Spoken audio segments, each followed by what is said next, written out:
What's up, everybody? Welcome to the Atheist Roundtable, and we have another edition of UDC Ultimate Debate Championship, and it's going to be awesome. The champ's in here, Godless Engineer, absolutely, and Zach from Adherent Apologetics. And the topic of the night is: does God exist? So, it's your boy Oz. I'm here, and I got a special host here with me, Skids the Clown. How are you? I am doing amazing. Thanks for having me on tonight. Awesome, not a problem, not a problem. And this will be great. And the good thing is, Godless Engineer and Zach, we've had them on several times for debates. It's going to be a productive conversation. There's not going to be the back and forth and trying to straw man each other and all that bullshit. Exactly. Yeah, this is my first time back since the actual tournament where Godless won the belt. I'm looking forward to seeing him come out here and defend his championship and just put on a good show for everybody. Yep, absolutely. And then before we bring everybody on here, we do have a special guest.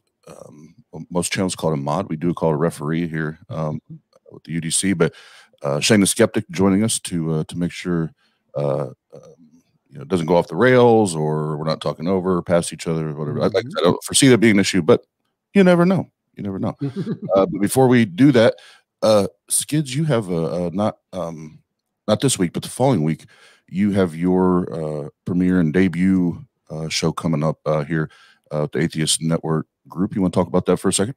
Absolutely. So I'm really excited about it. We're working hard on a show called Faith Not Included. What this is, it's kind of a comedy sketch thing where in this episode, we're debunking, not to give too much away, but the idea of young earth creationism. So we're going to have some great guests. We're going to have some hopefully really good comedy to go along with it. And I'm just hoping everybody has a great time with it. So it's going to premiere on May 13th. So looking forward to it. I hope everybody comes and joins in on the fun. Absolutely. And if you haven't, the Bryce is Right had their first episode here this last Tuesday. You can go check that out. But let's not say more. Yeah, it was awesome. Awesome first show. But let's get the guys on here. Let's get on.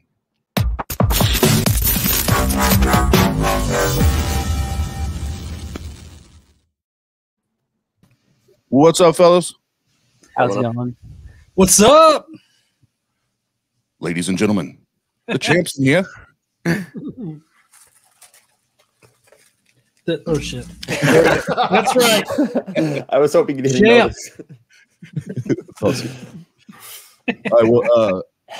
All of you guys have also been on the Atheist Roundtable, so thank you. But welcome back. Good to see you guys again. And let's get the introductions out of the way here, and then we'll let the action begin. So we'll let the what do they call it? And the challenger in WWF, the challenger, Zach from Adherent Apologetics. We'll give you the floor first, man. Tell everybody where they can find you. Anything you got coming up. Yeah, thanks so much for having me, Oz. Looking forward to this debate. My name's Zach. I have a YouTube channel podcast called Adherent Apologetics. Looks a lot like philosophical issues, especially like from the perspective of Christian worldview. So I talk with like philosophers, scientists, theologians, apologists about all big questions related to like philosophy of religion and all those big things. So it's a lot of fun. So you can check out the YouTube channel or podcast, and you can see a lot of interviews with a lot of people a lot smarter than me, and we talk about all kinds of things. Awesome. Thank you. And are you a rapper? A what? A rapper? A rapper? I mean, I wish I was, but no, I'm not a rapper. You said all that really fast, so I was just wondering.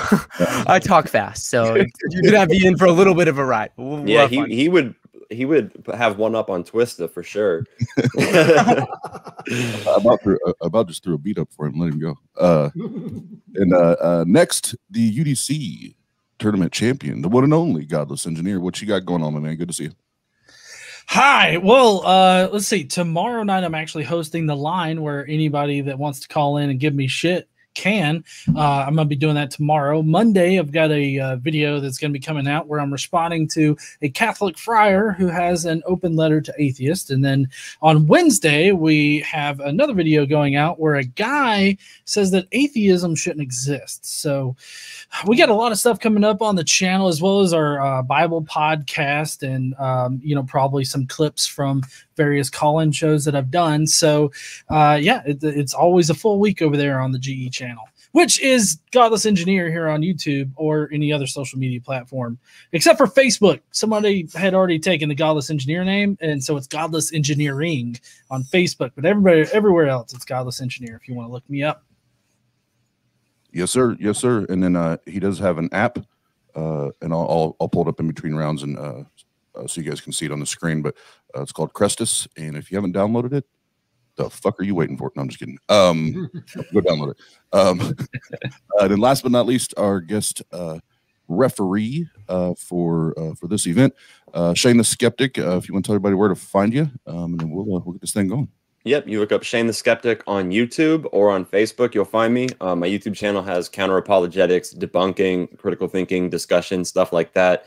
I recently started adding to my Facebook page sort of deductive arguments or quick breakdowns and pictures of here are the tactics of presuppositional apologists and stuff like that. So if you're interested in debating or just learning more about critical thinking, look me up on Facebook or YouTube.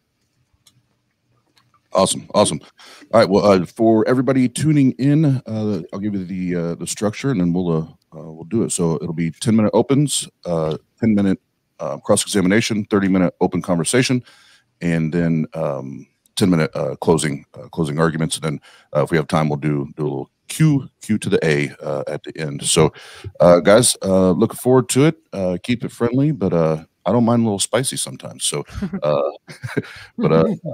well, I'll get my ugly face off here and get Skids off here, and you guys can do the damn thing.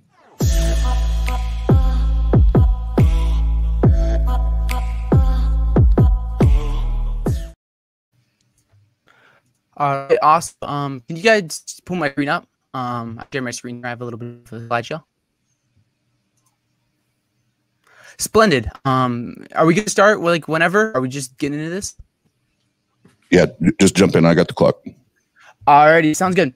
Okay, so I'll start. Thank you so much to the Atheist Roundtable for hosting this debate. John agreeing to do this should be a lot of fun. And thanks to Kyle Volmar, Tim Howard, Jono, everyone else to kind of help me bouncing ideas off as in preparation of this debate. So let's get into it. Does God exist? If I can switch my slides, we'll get going.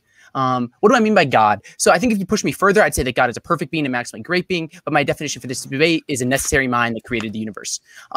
Here's what basically the basic overview of why I think theism is simpler than the hypothesis of hard atheism. The claim that there is no God and what the foundations would result in that. So stage one is hopefully we can all agree that there's some sort of necessary fact grounding reality. This can be your quantum realm, your energy, matter, whatever. I'd say it's a mind. And then stage two is I'm going to say that a mind-like foundation, a theistic explanation, God, explain the data better than an indifferent material foundation with things like in design, arbitrary limits, moral knowledge and reason, the intuitiveness of theism, and mental states. So stage one, there is a necessary fact. So this is just a basic contingency argument developed by Alexander Proust. Blackwell Companion of Natural Theology is a great place to go. Every contingent fact has an explanation. This is the principle of sufficient reason, which says that things that could have been otherwise, like me and this table and this chair, have explanations. So it's a very established principle, I think, in philosophy, where you say every contingent fact has an explanation.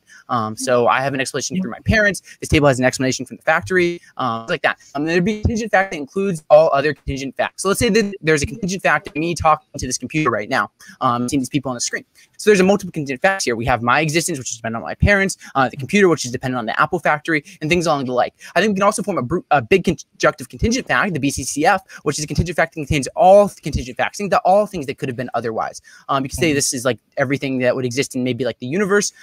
So there's a big conjunctive contingent fact, and there'd be an explanation of this fact because contingent facts have explanations, is backed by the first premise. So there'd be an explanation of this entire fact where we have all of contingencies, and this fact would involve a necessary fact. This is something that couldn't have been otherwise. It exists because it had to, and it'd be responsible for things like the universe, you and me. And as an atheist, I hope this is a place where we can build bridges, because you could say, hey, this is maybe the quantum scalar vacuum field or matter energy, something like this. Graham Oppy, greatest atheist philosopher alive, would agree up to 4 and say, yeah, I agree there's a necessary fact, and that would be the initial state of the universe. And this necessary being is God is what I'm going to defend for the next 8 minutes. So stage 2 is 5 reasons reasons to think that this necessary fact is a mind. First, theism explains design. A difference does not. Premise 1, if God exists, design aligned for embodied moral agents would be expected. This is defended because a perfect being would want to share his love. I see no reason why a God wouldn't want to like have other creatures to share communion with him, but if the foundation is different, there is no reason to expect a world that is ordered in a way to allow for embodied moral agents. There's many different ways that the universe could have gone, where maybe no life exists, or very primitive life that can't like make rational moral decisions. Embodied moral agents exist. That's you and me. Therefore, God probably exists. This is just like a Bayesian inductive argument saying that the probability of fine tuning is higher on theism than like a naturalistic atheism. So it seems like this is evidence in favor of theism. And there's examples of fine tuning, like we talk about like early universe conditions with like the initial entropy of the universe with Roger Penrose, like gravity, things like that. And there's also like intuitive arguments we can make where like if a personal mind is a necessary fact, an intelligent design universe would be expected, but given indifference, there's no reason to think that the universe would appear to be designed for embodied moral agents. I also have some objections. So if you want to pause and get through some of the slides as we progress, feel free to pause and catch up. I'm not going to be able to get through everything here. Second reason to think that the foundation is a mind. Indifference probably poses brute arbitrary limits, whereas theism not. So premise 1, the necessary fact does not depend on any further explanation for its existence. This is hence to be necessary. So whether it's the quantum vacuum or matter energy, things like that, these things are not going to have, the necessary fact doesn't have a further explanation for its existence. It exists because it had to. There is no further progression on the chain of explanation. Whereas arbitrary limits probably do have further explanations. Arbitrary limits are things, they're quantities of things that could have been different. This can apply to like atoms, particles, energy, other material objects. For example, if we're going to say the necessary fact is something that's like material, we could ask, well, maybe why is there 500 particles instead of 501 or 499? It seems like this cries out for a further explanation. Therefore, the necessary fact is probably something without arbitrary limits, because we have if we have a picture of the foundation with limits, and whereas like a refined notional mind would not have these arbitrary limits. So it seems, at least in that respect, the theistic explanation of a mind being foundational without these arbitrary limits would be a simpler hypothesis, because I don't have to add these brute arbitrary limits. Josh Rasmussen and How Reason Can Lead to God says all limits alike have an outside explanation upon which they depend, yet the basic features of the foundation, by contrast, lack an outside explanation. Therefore, the basic features of the foundation have no limits. The third argument is the arguments through moral knowledge and reason. An argument for reason. Necessary fact is either a mind or it's not a mind. The law of excluded middle. If the foundation is not a mind, it's unlikely that reason would emerge. Reason exists. Therefore, the necessary fact is probably a mind. And by reason, I mean the power to think, understand, and make judgments. So if hard atheism is true, there is no God, the foundation is something that's probably material. Your decision to believe in God or not. Hey, Zach, you cut out for a second. Could you kind of repeat what you said? Maybe like the last sentence or two. Sure. So you saw like 1 through 3 in the argument, 1 through 4 in the argument. Okay. Just like the last sentence you said or something like that kind of cut out. Okay, my apologies. So reason is the power to think, understand, and make judgments. So if hard atheism is true and the foundation is something materialistic, your decision to believe in God or not ultimately isn't based on your own power to make judgments, but rather the fundamental laws God governing the universe. So you could say like, well, my beliefs are based off of like maybe like my brain. Well, what determines your brain? Well, you're gonna have something further like the laws of physics. Sorry, my slides went off. I was like funky for a second. An argument for moral knowledge. If evolutionary naturalism is true, moral knowledge is probably a product of our evolutionary history. If the necessary fact is in mind, it could provide a rational, reliable way for us to have moral knowledge through creating rational features. My fault. My fault. Continue. You're good. So I'm good to go. Okay. So premise 3, moral knowledge exists. This is the ability to say, hey, we can maybe know what's right and wrong and rationally deduce this. Therefore, the necessary fact is probably a mind. So for example, 40% of sexual intercourse among ducks is forced, which is probably a product of their evolutionary history. So my question then for John would be, is it possible that we would evolve in a way where something like forced sexual intercourse is an acceptable behavior? Because it seems like if moral knowledge is a product of our evolutionary history, then it seems like that's totally a possible scenario. I was just talking with an atheist on TikTok, and he was kind of coming to that same exact scenario. But if the necessary fact is in mind, we could rationally kind of decide these moral truths, and not decide, but to understand them. Here's a meme, because I realized I was going to talk really fast and it's going to take a while. So philosophy is great. Fourth, the existence of God is intuitively obvious to many people. It seems intuitive to most people that God exists. Not all people. I grant that not everyone thinks it's intuitive, but most people. And there's no good reason to think that God is non-existent or non-present. Therefore, God probably exists. So a couple questions here. Is it intuitive to most people? Well, I have a couple studies here you can look at where it shows that it's natural for most humans to believe in some sort of God. And even like professional scientists from like Harvard, MIT, Yale, etc., have this same like intuition. So why should we trust intuition? I think that's the good question here. Well, we have many beliefs that we hold to, such as like the reliability of our cognitive faculties, the external world, the existence of other minds, which can't be proven to be true. But since they seem to be true and there's no defeaters, it seems rational to conclude that it's probably the case. I can't prove to you that other minds exist, but it seems rational given what I know. There's no good defeaters for this proposition. Finally, the existence of the mental points to a mental foundation. So if the necessary fact is a mind, the existence of other minds would be likely. There's like the whole argument for material causality from Felipe Leon. Well, if there's minds, it seems like there's no problem if the existence of minds would be best explained by a foundational mind. But if the necessary fact is something material, the existence of genuine mental properties is unlikely. I'm talking about mental properties that don't just reduce to physical properties. Genuine mental properties exist, therefore the necessary fact is probably a mind. Another Bayesian argument here. I have a couple objections here. It's really small text, but it's like, doesn't consciousness just emerge from the brain? Well, I'd say that an emergent mind seems pretty similar to substance dualism, and the physicalists must show why the evidence supports their theory and not something like panpsychism or idealism with regards to the mind. So there's a lot of times we'll hear like, oh, well, there's the brain and mind correlation, which is fine. But if you look at something like panpsychism, where there's atheists like David Chalmers, who would be a panpsychist, we have consciousness that kind of like just fundamentally embedded into reality as itself. So I'd be curious with John, if he is a physicalist, why he thinks that the evidence supports physicalism and not panpsychism. So why I think genuine mental properties exist? Well, we can locate physical events. We can't locate another person's consciousness. Consciousness is irreducible, not able to be quantified. Mental states have intentionality. You're able to introspect on your own existence. Physical states can't do this. I quoted a study here with split brain studies because I see this a lot where it's like split brain studies debunk on the mind. It's very controversial. It seems like in neuroscience, you can just kind of use whatever you want to try to support your conclusions. And I have a little bit on the Leibniz experiments, and Leibniz saw no contradiction between his experiments and free will, and part 2, the ability to veto.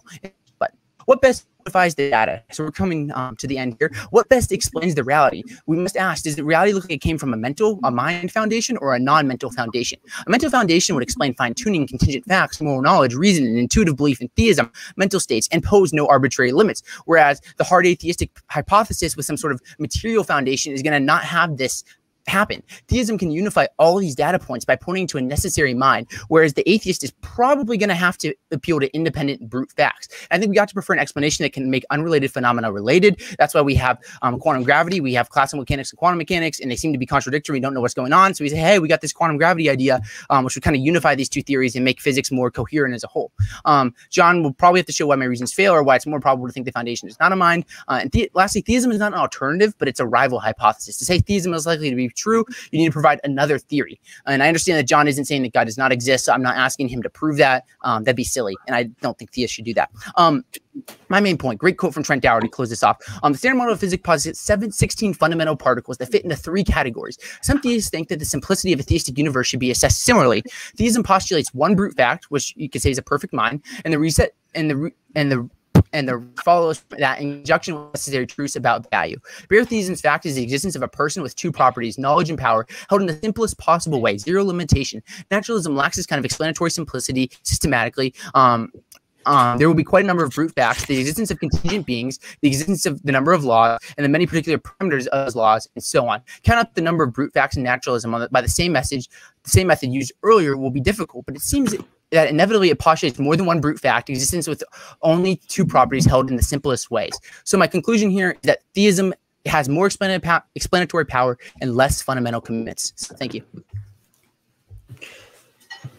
Okay, that if I was him, I would say that you would probably be the most challenging Christian opponent I have had in a debate. That was an amazing opening statement. Can you repeat just that last part that you said so I could remember for myself? Yeah, so my conclusion is theism has more explanatory power with less fundamental commitments. Okay, theism has more explanatory power with less fundamental commitments. Okay. All right, Godless, you ready? Yeah, I think so. I'm not sure Zach actually breathed in that presentation, but I'm glad he. My dad texted me. He was like, "Slow down." He just took one long breath right before he did that opening statement. Just blew right through it. Mm-hmm. Incredible. All right. Well, if I do have a presentation myself, but I'm just going to put it on my own cam. So I don't know. Would it be okay to just give me the full screen? Awesome. All right. let's get down into the nitty-gritty of this and ask the question of, does God exist? Get my notes pulled up here real quick. So first, I want to thank everyone for being here today to take part in this debate. And I'm going to be presenting my argument for why God is insufficient as the best explanation for our reality. So my arguments rely on the prior probability of any one religion being the correct version of theism, the insufficient nature of theism's explanations for events in reality, and the bad arguments used to argue for the existence of God. So first, I want to lay out the prior probability that any one definition of God or theistic belief is the correct one. Currently, there are 4,200 religions in existence today, with many more that have existed in the past. All these past religions have been proven to be false. We know that Zeus doesn't throw lightning bolts. We know a rainbow-colored snake hasn't vomited out Australian Aboriginals. We know that Uranus didn't impregnate Gaia and give birth to Titans. These are beliefs of past religions. At the time, they were considered to be representations of reality. This is the fate of all religious ideas. Even in Christianity, we have obsolete ideas. The creation of the earth in Genesis is not representative of reality. The earth and the diversity of life that we find on earth today was not created 6,000 years ago. Even ideas like God mandating the taking of slaves has changed since its conception. There are numerous ways that we know specific definitions of God, like the Abrahamic God, isn't reality. We know the earth is 4.54 billion years old. We know the universe is at least 13.5 billion years old. We know that Moses didn't write the Pentateuch. The prior probability of an idea that doesn't match what we experience in reality being true is essentially 0%. Every idea that is true should match what we find in reality. The likelihood of any one of these religious ideas being the correct religious idea, is vanishingly small. However, they can all be wrong. Next, theism has insufficient explanations for events that happen in reality. Ultimately, the only explanation that theism can provide is God. The God answer doesn't tell us anything meaningful about events that occur in reality. Attributing some event to God only succeeds at stopping people from critically thinking about why or how some event happened. The more specific definitions of God do not provide more information. They only exacerbate the issue. How do you know that a particular event was caused by that particular definition of God? Another problem is that these specific definitions of God can't all be correct, but they can all be wrong. Put plain and simple, there is no connection between this reality and anything supernatural. In order for you to attribute some event to God, you must first prove that this God can even affect our reality. God is not really an explanation for anything. Every supernatural event that has supposedly happened in the past has always been proven to be a natural event later. Take lightning, for example. The ancient Greeks thought that Zeus wielded lightning as a weapon. Every place struck by lightning was considered sacred. Muslims have also attributed lightning to their god. Jeremiah 51:16 claims that God controls lightning. All of these supernatural ideas can be and are false. We know that lightning is caused by large collections of positively and negatively charged particles interacting with each other. This normally occurs in clouds, but also can happen between the clouds and the ground. This process is dictated by the physics of the natural world. We have no need for a supernatural explanation when we have a natural one. Again, the only explanation theistic ideas can give us is God.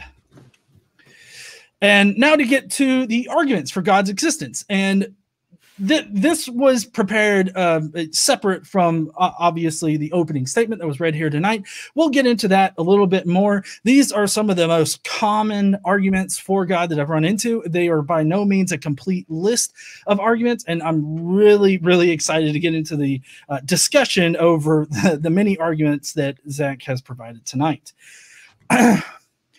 So there have been several arguments for the existence of God. The cosmological argument suggests that there is a transcendent first cause of this universe, and that cause is God.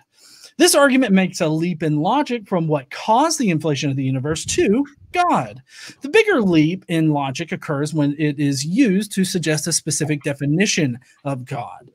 I agree that something caused the inflation of the universe, but you don't have the evidence to say that cause was God. You must first prove that natural events need supernatural intervention in order to happen. Next, the teleological argument is an argument from design. It postulates that if something looks designed, then it must be designed. Everything that was designed has a creator. Therefore, the universe has a creator since it looks designed. Just because you think the universe looks designed doesn't mean that it is designed. What would be the criteria for determining designed and undesigned objects? We have natural explanations for how natural objects come into existence without the need of a supernatural intervention. And if we have a natural explanation, then we don't need a supernatural one. The moral argument is likewise insufficient. The moral argument speculates that God is needed for morality to be absolute or objective. If there is no absolute or objective morality, then everything is just an opinion. Since murder is absolutely wrong, then God must be the source of this knowledge. Only an absolute transcendent being can provide this basis. But this doesn't make sense with what we experience in reality. If God has done this, then we should expect his moral code to remain absolute across time. Even now, our moral foundations change depending on what society we live in. We would also need to more specifically define this deity in order to argue for their supposed moral foundation. As an example, let's take a look at Christianity. We don't see an immutable moral foundation in Christianity. In fact, Christianity's moral foundation changes depending on time and place. In Numbers 31:17-18, God commands his chosen people to abduct young girls after murdering their entire family, including all the young boys and babies. If you transpose that into the present day, these would be horrible and abhorrent war crimes. But it's okay for them to do that because God told them to do it. If this isn't considered good or okay to do now, why did that deity command it? Considering most, if not all, religions of the past, why would their respective deities require them to do any of the things that humanity has done? If this moral code is not immutable, then what explains our changing moral foundation? Since our common moral foundation seems to change with the social norms of society, it seems like we are the ones that dictate what our moral foundation is. If we are the ones dictating what we see as morally right, wrong, and neutral, then we would expect a changing landscape of morality. That's exactly what we find in religious communities. We see religious people with differing opinions on what their absolute moral code is. Morality is an emergent property of a complex central nervous system. That's why we find primitive moral foundations in other forms of life in the animal kingdom.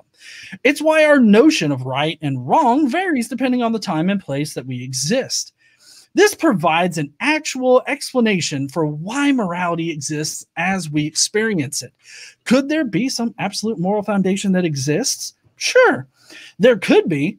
Due to the human condition and how we experience our reality, we would never know if we attained such an immutable set of moral laws. So to summarize my case, basically, I don't think a belief in a deity is warranted due to the lack of insufficient evidence to support such a belief. The prior probability of any religious faith being correct is vanishingly small. The explanations that theism provides are insufficient because they do not explain anything about our reality. Finally, all of the arguments for the existence of God fall short of showing that a God most likely exists. There are plenty of more arguments for the existence of God, which we will probably get into in the discussion period. All right. Well, that'll be it for my opening statement, which I think I'm coming in a few minutes under, so that's always good. Yep. Good job. That was also a really good opening statement. Made a lot of really good points that I was hoping I'd see addressed.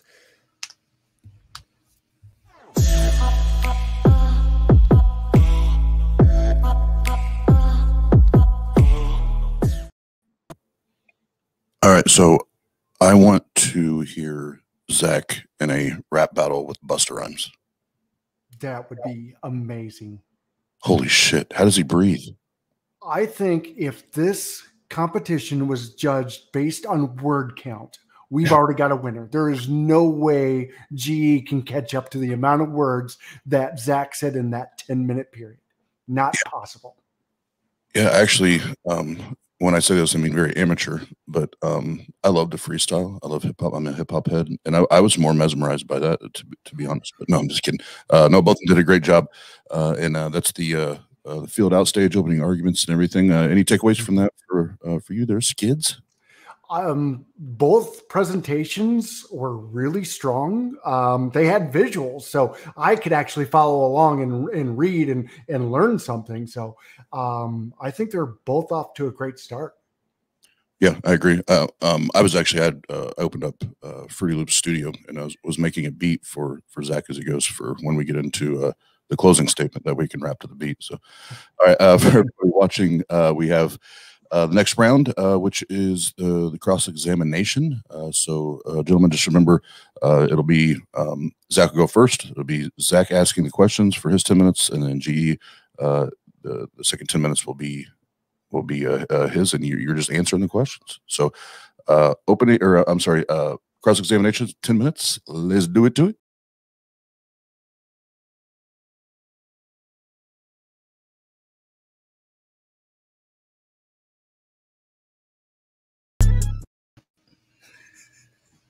What's up, John? I won't talk this fast this time. Okay. I have to say that transition thing with the guy getting punched, he looks so bored of getting punched in that thing. Like next time it gets shown, just watch it. He's just sitting there like, I'm going to get punched. I'm punched. Good stuff. Anyways, I'm here to answer questions. So what questions do you got for me there, Zach? Let's do it. So this is 10 minutes of me asking questions for John, right? Mm-hmm. Let's do it. All right. So I figured we could just kind of go through your presentation, and then you'll probably go through mine. So your first point was like the prior probability of theism. And you talked about like the many different gods kind of like ruling against evidence for like theism. I would agree with you in terms of like specific religions that it would like reduce the prior probability. But why do you think against like the general theism, a necessary mind that created the universe, why do you think different religions counts against the prior probability of just theism, a mind creating the universe, being true? Well, because anytime we've ever tried to describe what this mind might be, or describe this mind in any other way other than, hey, there's a floating mind out there in the universe that, you know, I guess created the universe or something like that. Like anytime you go any more specific than that, then I mean, it just falls apart. Like no other human description of this supposed mind out there has ever actually been representative of reality. Now, with you being a Christian, I know that you would disagree with that, but from my point of view, every other description of God, other than the ambiguous kind of deity that just exists out there beyond our beyond our reach or comprehension, that doesn't actually, affect things in reality, I would be agnostic on that God. I don't know whether or not that God exists, but I would say that the probability of us being able to ever describe that God or ever actually know that he exists is vanishingly small, to the point of negligible. Okay, so in quantum theory, there's about like 10 different interpretations of how like how does the observer and like the collapse of the wave function and things like that play out. And we don't really know like what the correct interpretation of quantum mechanics is, but no one doubts that quantum mechanics is a real thing because there's all these different interpretations. So my question for you is, why should we doubt that like theism is like, why would this cast out for theism if there's just these different interpretations of how this who this mind that created the universe is? Well, because of the fact that, you know, everything that we've observed in reality is because of natural like explanation, like natural processes that explain things.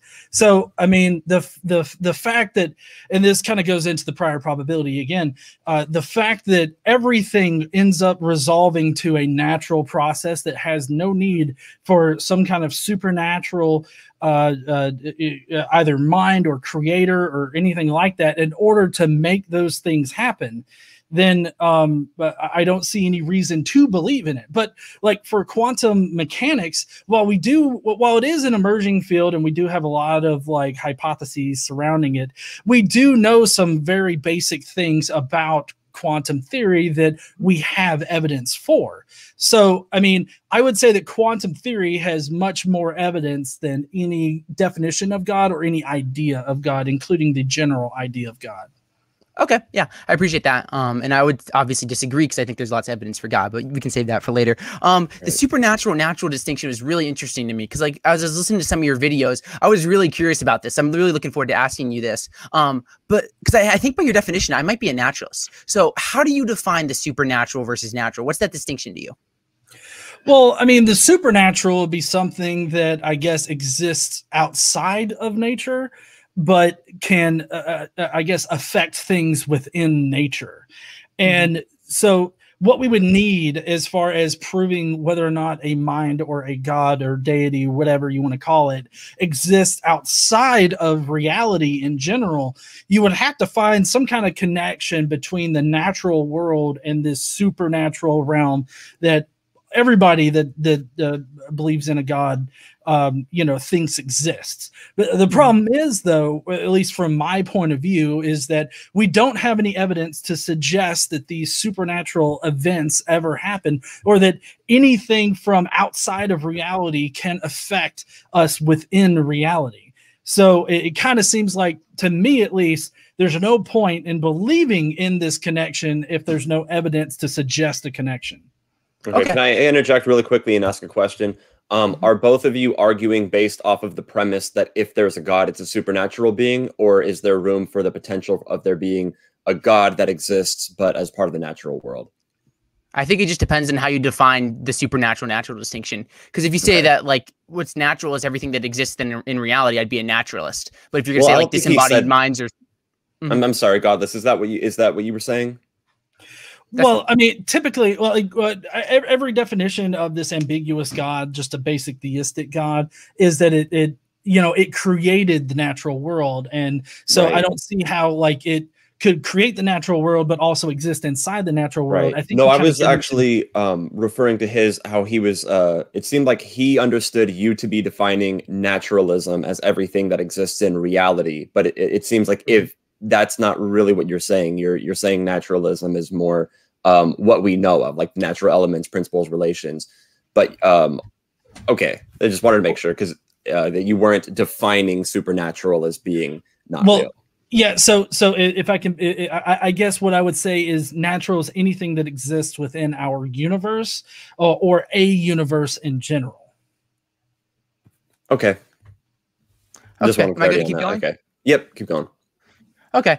So like when I think, I'll just leave like my thoughts on the supernatural natural and we can move on here. But like I think about like the natural supernatural is like just imagining like this big blob of everything. Like if you read How Reason Can Lead to God by Josh Rasmussen, the best introductory book into like theistic belief, we can explain everything about that big blob of everything that exists, like you, me, tables, chairs, all this stuff within that blob of reality that is everything that exists. So I would say that the mind is foundational, and by that, if that's your definition, then I'd say I'm a naturalist because I think that the foundation of this everything is a mind. But you can press me on that if you want when it's your turn.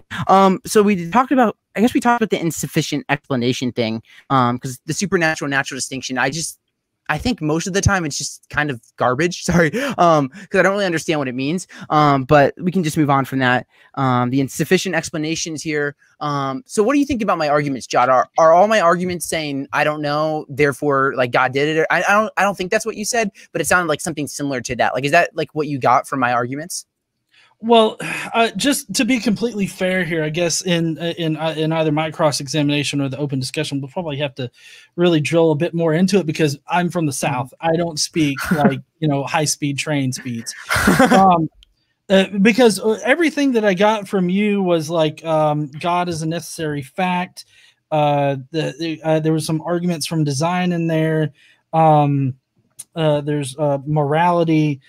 Something about a perfect being sharing love, and we would expect that. Reason exists, therefore God exists. And just a lot of general, it seemed to me, and this is in no way meant to be like an insult to you, hey, you're but good. It seems to me like a lot of your arguments were just sort of basic arguments that you sort of dressed up with complicated language. And so I just kind of wrote down as I could, but as soon as I got done writing down one thing, you had already moved on to the next argument. So it was kind of hard for me to keep up. Another thing I got is God is obvious. So he exists, which is, I know these are really diluted, but like I said, I was trying to write really fast. So in my opinion, all of the arguments that you presented were well thought out arguments, but they just seemed really dressed up to me, really dressed up basic arguments that everybody uses for God's existence. Okay. Well, I'd encourage like anyone listening. I don't think you, I mean, it's fine. I talked really fast, but I don't think you really represented my arguments well, which I'm not blaming you because I talked really fast. But I encourage you guys to go back and pause. And you can see the slides and see what my arguments are. But we can just move on from that for now. Let's talk about, okay. The first like kind of claim I make is there's some sort of like necessary fact. You could call it like the first cause that grounds reality. And I'm fine with it being like for that part of the argument, like a quantum state or energy matter or something like that. Do you think you tend to agree that there's some sort of necessary fact? And if not, what's kind of like your idea? Well, I mean, I think that Can you explain to me what you mean by necessary fact? Because I've never really understood the theist argument over necessary fact. I was just going to ask you both to define that term. So great okay. call on that one. Yeah, that's a great question. Thanks, John. So for further reading, How Reason Can Lead to God by Josh Rasmussen, I'll keep plugging that book the entire time. But necessary fact is something that couldn't have been otherwise. It's the first cause. It's the necessary thing. It's the end of the causal explanation. So it's something that has necessary existence. It's not influenced by anything outside of itself for its existence. So maybe that helps. Okay. Well, so I have a tough time differentiating between a deity figure and just the very fabric of reality in that respect. Yeah. So, I mean, you would call it a mind or a deity or whatever, and I would just call it the fabric of reality. And so, but I still don't see a way to differentiate between those two. Yeah, no, that's fine. And I think that's a good place where you can build a bridge and say, well, yeah, there's something necessary, and you obviously don't think it's a mind, and that's for that part of the argument. That's fine. And that's why I had all the rest of the stuff I said was like why I think it's a mind versus something that's like quantum or material or something like that. My last question for you is, you talked about the moral argument and moral disagreement a lot. We also have this thing called scientific disagreement. And there's a lot of different scientists that believe a lot of different things. And there's all kinds of disagreement. And like the scientific beliefs have shifted over time. A long time ago, a lot of people thought the earth was 6,000 years old. No, not many people do that anymore. So there's all this scientific disagreement. And we're changing our beliefs and things like that. So does that mean then, because we can't trust our moral, there's no like moral realism or anything like that because there's all these different beliefs? Should we say there's no scientific realism because there's all these different scientific beliefs? Well, no. So science attempts to describe the reality that we're presented with the evidence and the information that we have on hand. If we gather more information, then that perspective changes, that view changes. So science by nature changes as we gain more information. So with more, the same thing could be said about our moral knowledge. Moral knowledge changes as society changes. So I see both of them existing on the same thing. Do I think that there's absolute scientific facts? There probably are. Whether or not we'll actually be able to know that we've attained these very absolute scientific facts, I don't think that we'll ever be able to know that. But in the same way, I don't think that we'll ever be able to know we've attained absolute moral knowledge. All right. And it looks like our time's up, so we'll be transitioning to the next cross-examination. All right. So here we go. Now it's my turn. Real big John. Yeah. So how I know in the opening argument, which maybe you can clarify because, you know, obviously I missed a lot. But I know at one point you talked about basically the teleological argument, the argument from design, how this universe seems designed. I remember you talking about like the fine tuning of the universe. I'm kind of curious, how do you determine between designed things and undesigned things? Yeah, this is a really good question because I saw in your opening. So my argument from design basically says that design allowing for embodied moral agents is more expected under theism than indifference. So like some sort of like materialistic naturalistic hypothesis. So from there, I said, well, under the materialistic like naturalistic hypothesis, there are a couple of reasons why I think it'd be less likely. One was just like the intuitiveness of it, like given like the hypothesis of indifference at the foundation, there's just many different ways the universe could have gone with it and don't involve like life and things. And I gave like some of the scientific constants which seem to support fine tuning, like the initial entropy of the universe and like the gravitational constant and things like that. So yeah. Okay. But my problem comes in, I think, with point 2, in that the idea that, you know, a mind is more likely to be the source of this, or that the fine tuning and the design of this universe is more likely on a mind existing than not existing. What I see when I look at this is a 50-50 shot of whether or not this universe would develop the way that it did, or not exactly 50-50, but you get what I'm saying. Like, this universe could exist or it could not exist. It does exist, but we don't know if other universes with other constants exist. Why do you think that a mind creating this universe rules out the possibility of all of these other universes existing, or universes prior to our universe existing? How does a mind explain better like our universe existing when we don't have all of the information? Sure. Well, obviously, like all arguments and data are subject to change, like pending further discovery. But like with like the like multiple universe hypothesis, I think there's a couple things. Well, like one, it's like, well, first, there's no evidence of this. Well, you know, and that's fine. Well, maybe things can change. And that's fine. I'm fine with that. Our universe is still like 100% life permitting overall, but then I think it also just kicks the problem up another level, where we'd say like, okay, well, why is there governing laws or whatnot that would allow for this multiverse instead of just like one universe? So it seems like to me almost like if we're going to pose like, I don't think you're posing an infinite regress, but just like some sort of like multiverse, we're going to like, it's going to kick the problem of design up a level. And like my argument's just saying that like design aligned for more embodied moral agents is more likely under theism than like atheistic naturalism or something. Well, would you agree that like the water cycle is a completely natural thing that doesn't require any supernatural intervention? Well, I mean, if you define, it depends on what you define as supernatural. But I mean, in terms of like, there's explanations. Yeah, there's explanations for the water cycle that don't involve like a mind causing it to happen. Right. Yeah, exactly. So I guess my question is that if there are several processes in the natural world that doesn't require a mind in order for it to happen, then why should we think that any natural process requires a mind for it to occur? So yeah, that's an interesting question. So I think it'd be helpful, like at the beginning of the argument or my presentation, I talked about like there being a necessary fact, and like via the law of the non-excluded middle, it's either a mind or not a mind. And then I think like there's all these good reasons, like fine tuning, limits, reason, moral knowledge, etc., where it's a mind. And it seems like, for example, like it's interesting because like we have minds to some capacity. You could say it's emergent property of the brain. So I don't really see the issue with saying that there's like a mind that's fundamental. I hopefully didn't dodge your question, but I kind of forgot your question. So maybe feel free to push back or clarify, because I kind of had 18 different thoughts happen as you were talking. So yeah. I could tell. Well, I mean, basically, I was kind of curious what exactly connects a mind to the natural world, and it kind of feels a bit like a presuppositional argument. Like, I presuppose that a God exists, therefore that is why the water cycle happens. Yeah, no, that's good. I'm, for one thing, not a presuppositional set. I mean, I don't like that at all.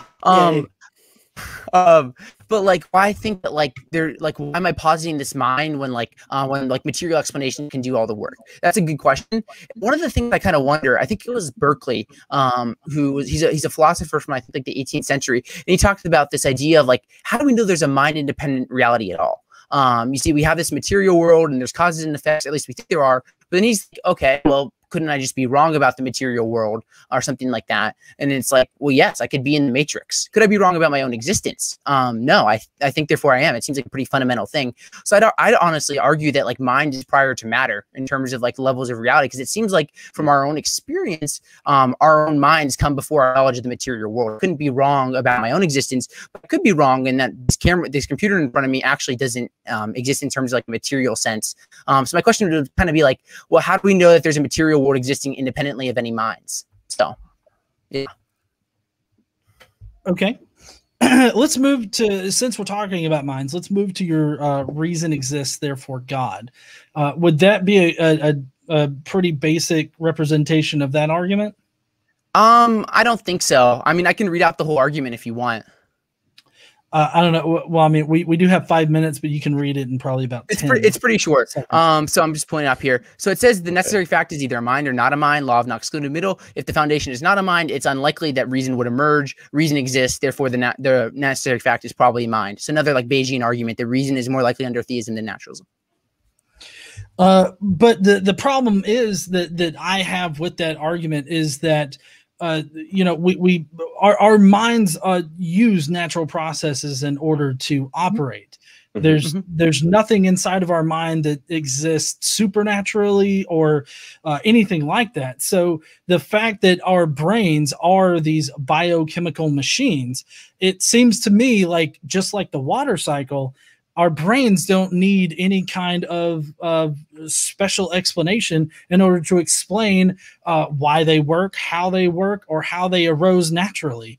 We know exactly how brains developed over the course of time, and it all happened very naturally. So I guess I just wondering what to you seems to require, like in our brain chemistry or how our brain works, what to you requires this mind independent of our natural world? Yeah. Well, I would say with like the mind independent of the natural world, I'd say we'd also have to justify how there could be a material world independent of minds if we're just going to kind of go that route. But we can go into that further if you want. I would say, well, like I have no problem with reason being emergent to some degree. Like it obviously seems like if we take like an evolutionary theory, it would be beneficial to kind of like make right choices and judgments and things like that, and to like eat the non-poisonous fruit or something like that. Like that's fine. I'd agree with that. But what I think the problem is when we get into like making decisions and like in terms of like complex things. So like my argument was like, if like a hard atheism is true, your decision to not believe in God wasn't based on your own power to rationally decide it, but it was based on the more fundamental laws governing the universe, because we'd probably live in like a deterministic universe. So that's my argument for like reason is like, well, my choices in like believing in God isn't based on outside influences determining it. It's based on my own capacity. But like under like an atheistic naturalism, I don't think you can have that, because we're going to live in a deterministic universe where the laws of nature are more fundamental, and that's the reason you don't believe in God.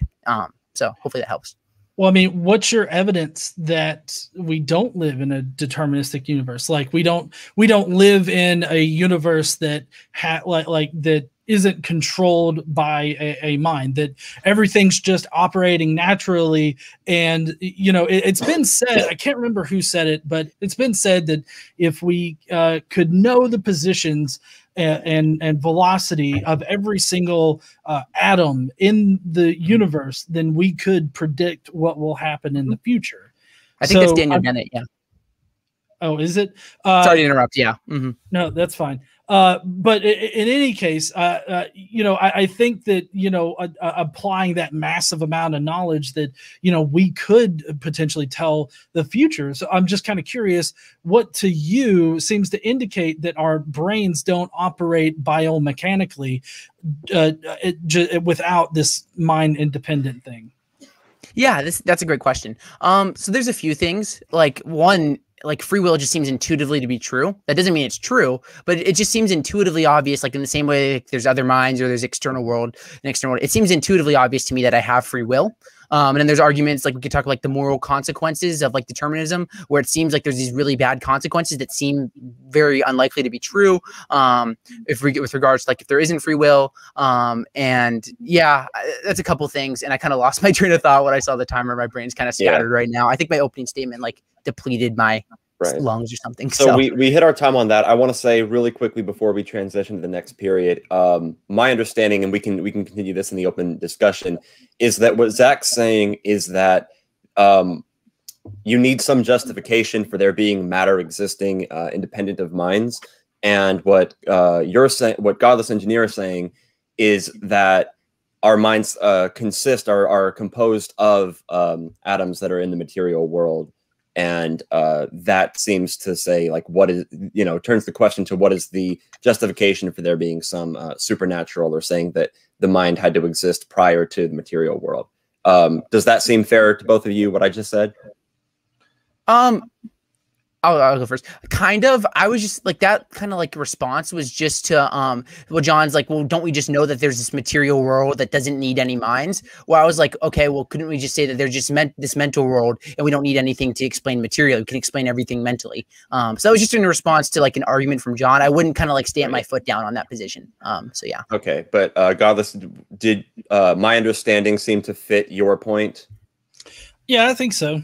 Okay, cool. Sorry to push it, everyone. I just wanted to clarify on that. All right.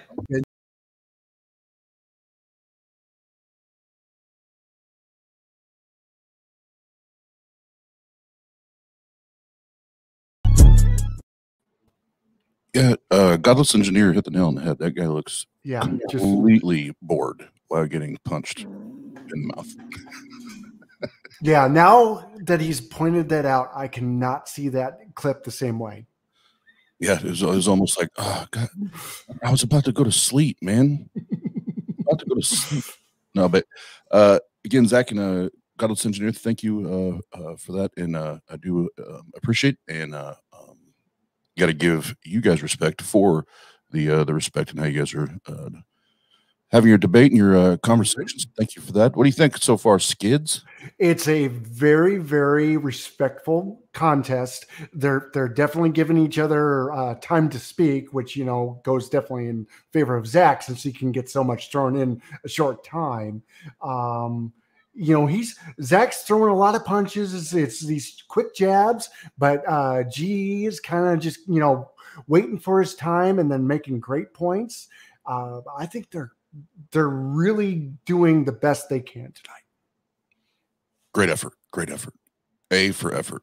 And I will let everybody know we did, if you watched the last debate with Shane and T-Jump, we started doing something a little different, and we're still figuring out how we're going to do it in the next tournament that we're going to have in June. But right around the end of the closing arguments, I will put a link in the chat, and that is where all of you get to vote.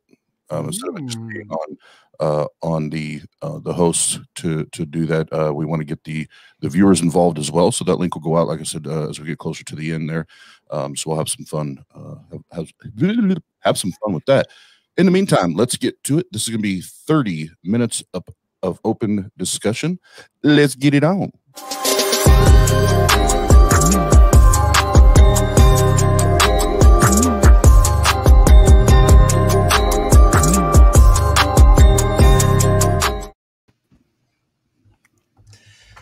I gotta tell you, that clip is the exact same. I started laughing after like the last segment because I was like, "Oh my gosh, John's so right." I am right. Just not about the God stuff, but that stuff, yes. Okay, so I think if you don't mind, I think it'd be interesting to talk about like my last point I made which is the idea that like theism isn't an alternative. Like it's not like, oh, well, none of these other hypotheses work, so let's just throw God in there. That solves everything. I think of it as like a rival hypothesis where I say that, well, I'm saying there's a mind and it's the best of the different hypotheses we have. So I almost think of this as like we're comparing hypotheses. So I'm curious kind of like what's your take on that, John? Well, I think that you're just sort of, calling it a mind. I realize that things looking designed or the whole idea of morality, like you would want to give, creatures that you create a moral foundation or something like that. But I really don't see those as like absolute things that you would want to like design as a mind. What evidence do you have that these things are what the mind would want to do? Yeah, you that's may a have great covered that in your opening. I'm sorry if you did. No, that's great.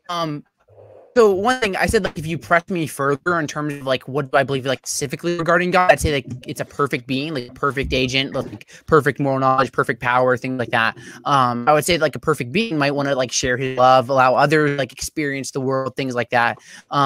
So yeah, and then I think again, like we kind of missed like my main point, which is like, so let's say like if we can agree that there's a necessary fact, which I think we can, and like your idea is something non-mental, which is fine for the first part. I'm saying it's mental, and here's my reasons to support that it's a mental foundation rather than one of these other ideas. So I'm just saying that this is the best explanation of the data is a mental foundation, whereas one of these other alternatives. So yeah. Well, I think that if a mind like is in charge of all of this, he's rather incompetent. I mean, just look around at the universe. He's rather, especially if he made this universe to like to provide to have life like come into being. He did a really, really bad job designing it. So I guess my issue to get to a more definite question here is how do you define like his nature or this mind's not his nature, but this mind's nature, because you said that you would think that he would want to share his love or something like that. What would be love to this mind out there? Like what would that even look like to this mind? Yeah, that's a really good question. And I think we're kind of falling a little bit outside of the debate topic here, kind of get into more like different like models of God and such. So, there's like classical theism, neoclassical theism, pantheism, like all these different models of God. Just one second. Are you guys arguing, Zach, for a perfect being or just for a God? Like, are you? I mean, yeah. I used to is your argument dependent on perfection? And I'm sorry, we both started talking at the same time. No, you're good. I did kind of switch a little bit there. I argue just for simplicity's sake, a necessary mind that created the universe. But I do think if we go deeper, I think we'd say that, well, this mind is probably perfect because that's the simplest form of like being and such, at least in terms of like looking at like mind models and such, like models of God. So yeah, that's kind of where I'm at. Godless, it seems like then your response is you're pressing him on why is there so much imperfection in the design designed by a perfect designer. That's where you're at right now. Right. Okay. So are you making like, are you making like an evidential argument from like evil or hiddenness or something? Or are you making like a logical argument? Like, I don't really get like what your argument here is, John, or like you responding to one of my arguments. Well, like my argument is like you said that this perfect being would want to share its love with creatures that it created or whatnot. And my mind just goes off and thinks, well, for this transcendent mind that apparently exists, what would love even be? What would love look like? And if there is this transcendent mind that it is this perfect designer that designed this universe to have life come about, why did he make it so scarce and so hard for life to come about? Yeah. Because most of this universe is uninhabitable, at least to us. Yeah, that's great. I really appreciate you bringing that up. So you're making like kind of like the lifeless objection almost to like the fine-tuning argument. Well, like, isn't the universe just lifeless? So there's a couple of things I could say in response. One is if you go back to my opening statement, I have like a little brief like blurb there with like my like a basic response. Well, it's like, yes, the fact that there is the the fact that there is these agents on the earth is the first place. There's many other possible configurations of the universe that would have no moral agents of any kind existing on any planet. Like we could just have like just atoms or just like quantum phenomena or something like that. No like complex life forms or anything that can like say they can make moral decisions or stuff, given like the hypothesis of indifference. And there's a really good quote from Richard Swinburne I can read. Wait, no, that doesn't relate to that objection. Sorry, my bad. But yeah, that's kind of like my basic response is that, yeah, most of the universe is lifeless, but there is life. Like it's 99% like uninhabitable, but it's 100% life permitting. So yeah. Well, I mean, I think it's life permitting under the right circumstances, and under a more naturalistic point of view, we wouldn't be the only life in the universe. Life definitely has arisen elsewhere in the universe, probably not near us. But the fact that God, this mind, made it so scarce, I would say is kind of telling as far as whether or not a mind would do it. Also, why would a mind use such an imperfect engine like evolution in order to create the diversity of life that we have here on Earth? Yeah, there's so many good questions you brought up, John. So I appreciate that a lot. So with like the I'm just trying to get everything you said into my head here. So with like, first off, with the idea of like, well, the universe, it seems like there's just like not a lot of life. So it doesn't like, it almost doesn't seem like fine tuned, but like with my response to that, with like the design argument is that, well, there's many possible configurations of the universe where there's just no life at all, where we just have like complex molecules can't form if the constants are differently, or like things like that. There's just no planets form, things like that. So it seems like in that sense, there would be this evidence for theism because it wouldn't predict that something like that would be the case. Whereas on the hypothesis of like an indifferent foundation, we'd have to grant that that would be like something that's the case. And then with like the evolutionary evils, that's a really good question. We could do a whole debate on like the problem of evil and evolutionary evil. I would encourage everyone, if you're curious, there's a really good paper. If you like Google Josh Rasmussen evolutionary evil PDF, there's a really good paper on like why would God use a process like evolution. So I do want to say like that would be like a problem of evil argument. So John's gonna have to frame like an evidential. He's either gonna have to frame it as like a logical argument where like evolution and theism are incompatible, or an evidential argument where you'd say it's like more likely under atheism than theism, and like hard atheism under theism, in terms of like there being no God because of evolution. So I'd just be curious, like, what argument would you say with evolutionary evils? Is it like a logical incompatibility, or is it like the evolutionary evils outweigh the power of like maybe arguments for theism? You kind of cut out there. Could you state that again so everyone could hear you? Yeah, sure. So the last point I made with like evolutionary evils is like we can get into the specific theodicies and stuff. Like there's a lot of interesting theodicies you could talk about, like a knowable natural order. No, it's just your question that cut out. Oh, yeah. My apologies. I'm curious, like, is John with evolutionary evil, is this an evidential argument or is this a logical argument, or am I just totally missing the ballpark here? Because that kind of helps me with like gauging the argument. Well, to say evolutionary evil, I think is putting a lot on what I said. I said that evolution was an imperfect engine, and I don't think that necessarily makes it evil. It just makes it natural.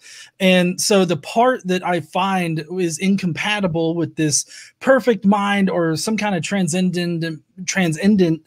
I can never say that word. Transcendent. Yeah, no, it's a weird word. What is incompatible with it is the fact that evolution is imperfect. The fact that, because of evolution, we have things like genetic diseases that happen in all, forms of life here on Earth. And there's so many ways for evolution to go wrong. And there's very few ways for evolution to go right. It just kind of seems like that his mind has made it unnecessarily insufficient, like the process of evolution, or any process, any natural process that we really know of that it happens naturally, which are all processes. It just kind of seems like if a perfect mind is behind it, or a mind at all, they did a really poor job of designing it. Sure. So once again, like, I think it'd just be helpful, like, to kind of know, like, if you're making an evidential or logical argument, because I think that matters a lot in this, like, dialectic. But like, why would God allow evolution? Like, why would he use evolution to create when he has all these other, like, alternatives? I'll just totally grant the theory of evolution. Like, I mean, I don't know, like in terms, I haven't studied the science, but I'm not like personally like set against evolution or anything. Well, okay, can I give you something more definite? Yeah, sure, go for it. Okay, so like the process of the copying of DNA molecule, right? That's an imperfect process that usually ends up with copy errors or other ways that mutations can be inserted. And that's one of the driving forces of evolution are these copy errors. But I guess my question is that why wouldn't a perfect being make it so that these copy errors just simply didn't happen? Yeah, that's great. I appreciate your question. So there's a few different responses, and like this Rasmussen paper is great on this, but here's a couple of my responses. One is this idea of just like having a knowable natural order. Like I think there's value in having a natural order where we can go back and discover, like it's the whole project of science, is we can go back and try to understand like how the world worked, and having this knowable natural order allows for predictions. So like a thing like evolution would allow for us to be able to uncover our origins in like a beautiful way, I think. Like there's a good quote from Michael Murray, which I can read if you want.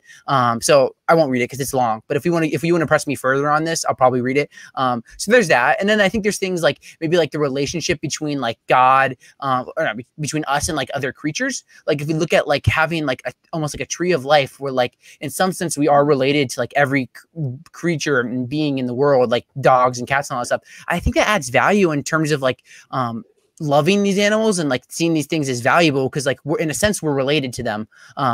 And there's all kinds of things we could talk about here. That's a couple of my responses to like so coming from a software engineer point of view, if I were to write what we would call the program of DNA and evolution in general, I would think that we would I would definitely, as a designer myself, put in blocks for bad mutations or bad copy errors, right? I would definitely only allow mutations that would benefit the species at any time that it happened. Okay. But the problem is that it seems like this mind has not done that. And this kind of seems like a very definite place where it shows that this whole mind idea is kind of lacking in the explanatory department. Because if this perfect mind or this grand mind that did everything, caused everything to come into existence, set all the properties and everything like that, it would seem to me like he would just do some of the most basic I guess programming or creation stuff that you would want to do. I mean, it's almost like Bethesda released a universe and that's the one that we got. Okay. Yeah, I appreciate that. So there's a few different responses again. So like I'll read, there's a couple questions here that I'll give you. And then I'd love to get to other arguments too, because we only have like 15 minutes left, I think. But so I'll give you the last word. Here's a couple responses and questions. Okay. And can I just say one thing before you go forward? Just please hold the point that you're on because I don't want to make you forget what you were saying. You're good. But am I correct in saying so, Zach? It seems like at this point in the debate, what you're arguing is that a perfect, intelligent designer is the best explanation based on the evidence that we have, and then Godless Engineer, you're arguing that that is not the best inference. Well, I mean, I would say that his position lacks explanatory power for, some of the things that he is just sort of what comes across as me is basically just assuming. Okay, so I would categorize that as it's simply just being he's arguing for it being the best inference, and you're in disagreement that it is the best. All right, good. Just wanted to clarify on that. All right, please go where you were just about to go, Zach. Yeah, sure. So I'm arguing that there's a necessary fact, and the best explanation of the data is this fact is a mind rather than something like maybe like a quantum vacuum state or something like that. So my two questions for John is like, I think there's value in a natural order, and I think that's like part of the explanation for evolution if we grant the theory. And the questions would become, well, one, is there a possible world that would contain the goodness of the sorts and amounts found in the actual world, and which contains substantially less natural evil than the actual world?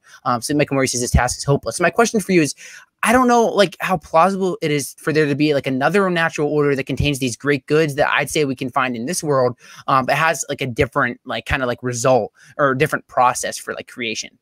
So that's a little complicated here, but I'll give you the last word on evolutionary evils and stuff because I'd love to talk to you about these other arguments.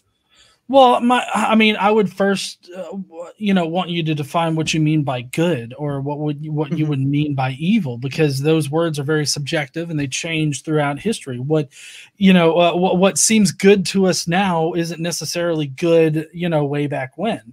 The social landscape has changed drastically over thousands and thousands of years. Ever since we as a social species emerged out of Africa, our moral foundations, what we know of as good, bad, right, wrong, evil, those things have changed. So it kind of depends on what you mean as far as genetic diseases and everything like that.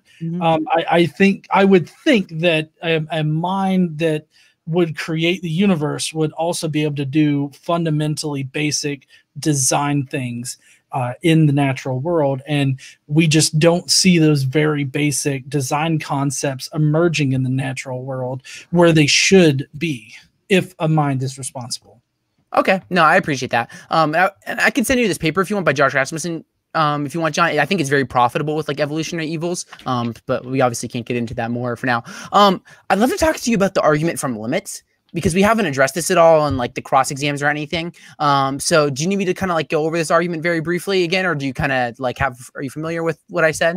If you want to go over it again, please do. Yeah, I was going to say that'd probably be best for the audience to go over it quickly. Sure. So premise one is the necessary fact does not depend on anything further any further explanation for its existence. Premise two then is arbitrary limits probably have a further explanation. By defining arbitrary limits, I mean things that are quantities of things that could have been different. So atoms, numbers of atoms, particles, energy, other material objects, the necessary fact, why would it have 500 particles versus 501 or 499? So since arbitrary limits probably have a further explanation, the necessary fact does not have a further explanation, the necessary fact is probably something without arbitrary limits. So a mind hypothesis wouldn't have any of these arbitrary limits. So it seems like a simpler hypothesis, all things being equal. So I'm just curious what your thoughts are on the limits argument, John. Well, I feel like you're assuming arbitrary limits. I mean, you're just assuming things are arbitrary. I would hazard to bet that these arbitrary limits that you think are arbitrary actually have natural explanations as to why they exist in that state. Yeah, sure.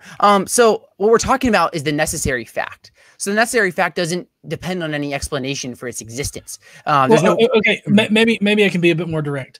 Can we talk about maybe one particular arbitrary limit that you think is arbitrary? Yeah, sure. So this is where the value of hypothesis comparison comes in, because if you're going to say maybe it's the quantum scalar vacuum, because I've heard in a lot of your call-in shows people be Kalam, where you're okay, first cause to God, which is a really good question, and they'd be other people will be not really sure what to say. So a quantum scalar vacuum, that's a hypothesis of maybe there's a quantum vacuum that's necessary. That's going to pose arbitrary limits, whereas a mind wouldn't. In a quantum vacuum, there's probably going to be a field for all these elementary particles. There's going to be things like electrons, quarks, photons, gluons. What's the arbitrary limit in this particular example? Things like the number of particles, the amount of energy in the vacuum, the laws that govern it, all these things seemingly could have been different, but they're going to have to be in a certain way. That's the way they are. How do you know that there are how do you know that those are the limits? For instance, of the vacuum, what is it, the inflaton quantum scalar field that's proposed for the inflation of the universe. How do you know that the energy that it released when it fluctuated from the false vacuum state to a true vacuum state, how do you know that energy is capped out? Why do you think that energy is static? So I'm not saying that it's capped out. I'm just saying, so let's say that there's 38 units of energy in this quantum scalar vacuum, and they don't depend on a further explanation for their existence. They're necessary. Then I think the question becomes, well, why is there 38? Is it 39? Why isn't it 37? Why isn't it 36? And maybe you could be like Graham Oppie and say, well, that's just the way it is. It's necessary. But then I kind of wonder, well, okay, you're posing this brute arbitrary limit, whereas the mind hypothesis doesn't have this. Well, I mean, I feel like we're playing a what if game with something that nobody knows, like the amount of energy that was produced in the Big Bang. We've got hypotheses about how much it was or whatever, but we don't really know. So maybe maybe I can propose something that's a bit more concrete that we can really wrap our minds around. Like, would you consider it an arbitrary limit that like H2O has 3 atoms? Is that an arbitrary limit? If it's contingent fact, no, because it depends on an outside explanation for its existence. If it's the necessary fact, then I would say yes. Okay. So like you're saying that the composition of a water molecule is a contingent fact?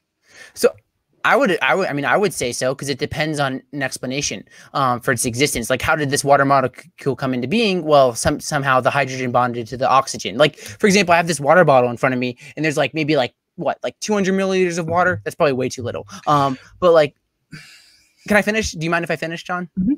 Okay, so there's an arbitrary limit, 200 units, but there's an explanation for that. Well, I poured this much water into it, so that's why there's this amount of units of water in my water bottle.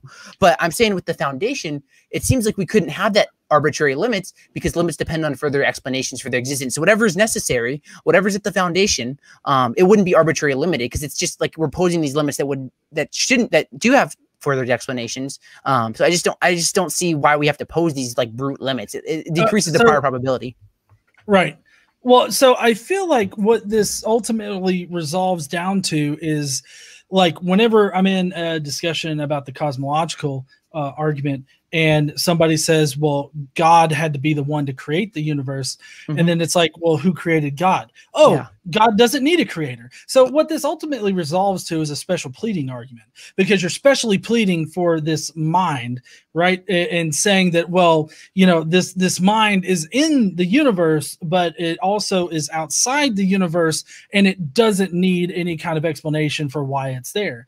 Now, the fabric of reality, I would say, I don't know, like, when it came into existence or how it came into existence, or if it's eternal or not. But I would think that, you know, something naturally existing, there's nothing that restricts it from being eternally existing, while you are bringing up this mind figure. And if this mind also exists within our universe and outside of our universe, then it would also need this, you know, explanation for its existence. You can't just specially plead away that, oh, it's just always existed. It just seems like you're skirting around the necessary explanation for why it's even there.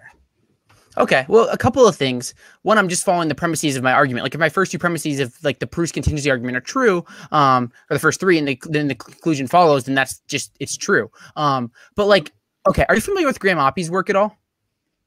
No.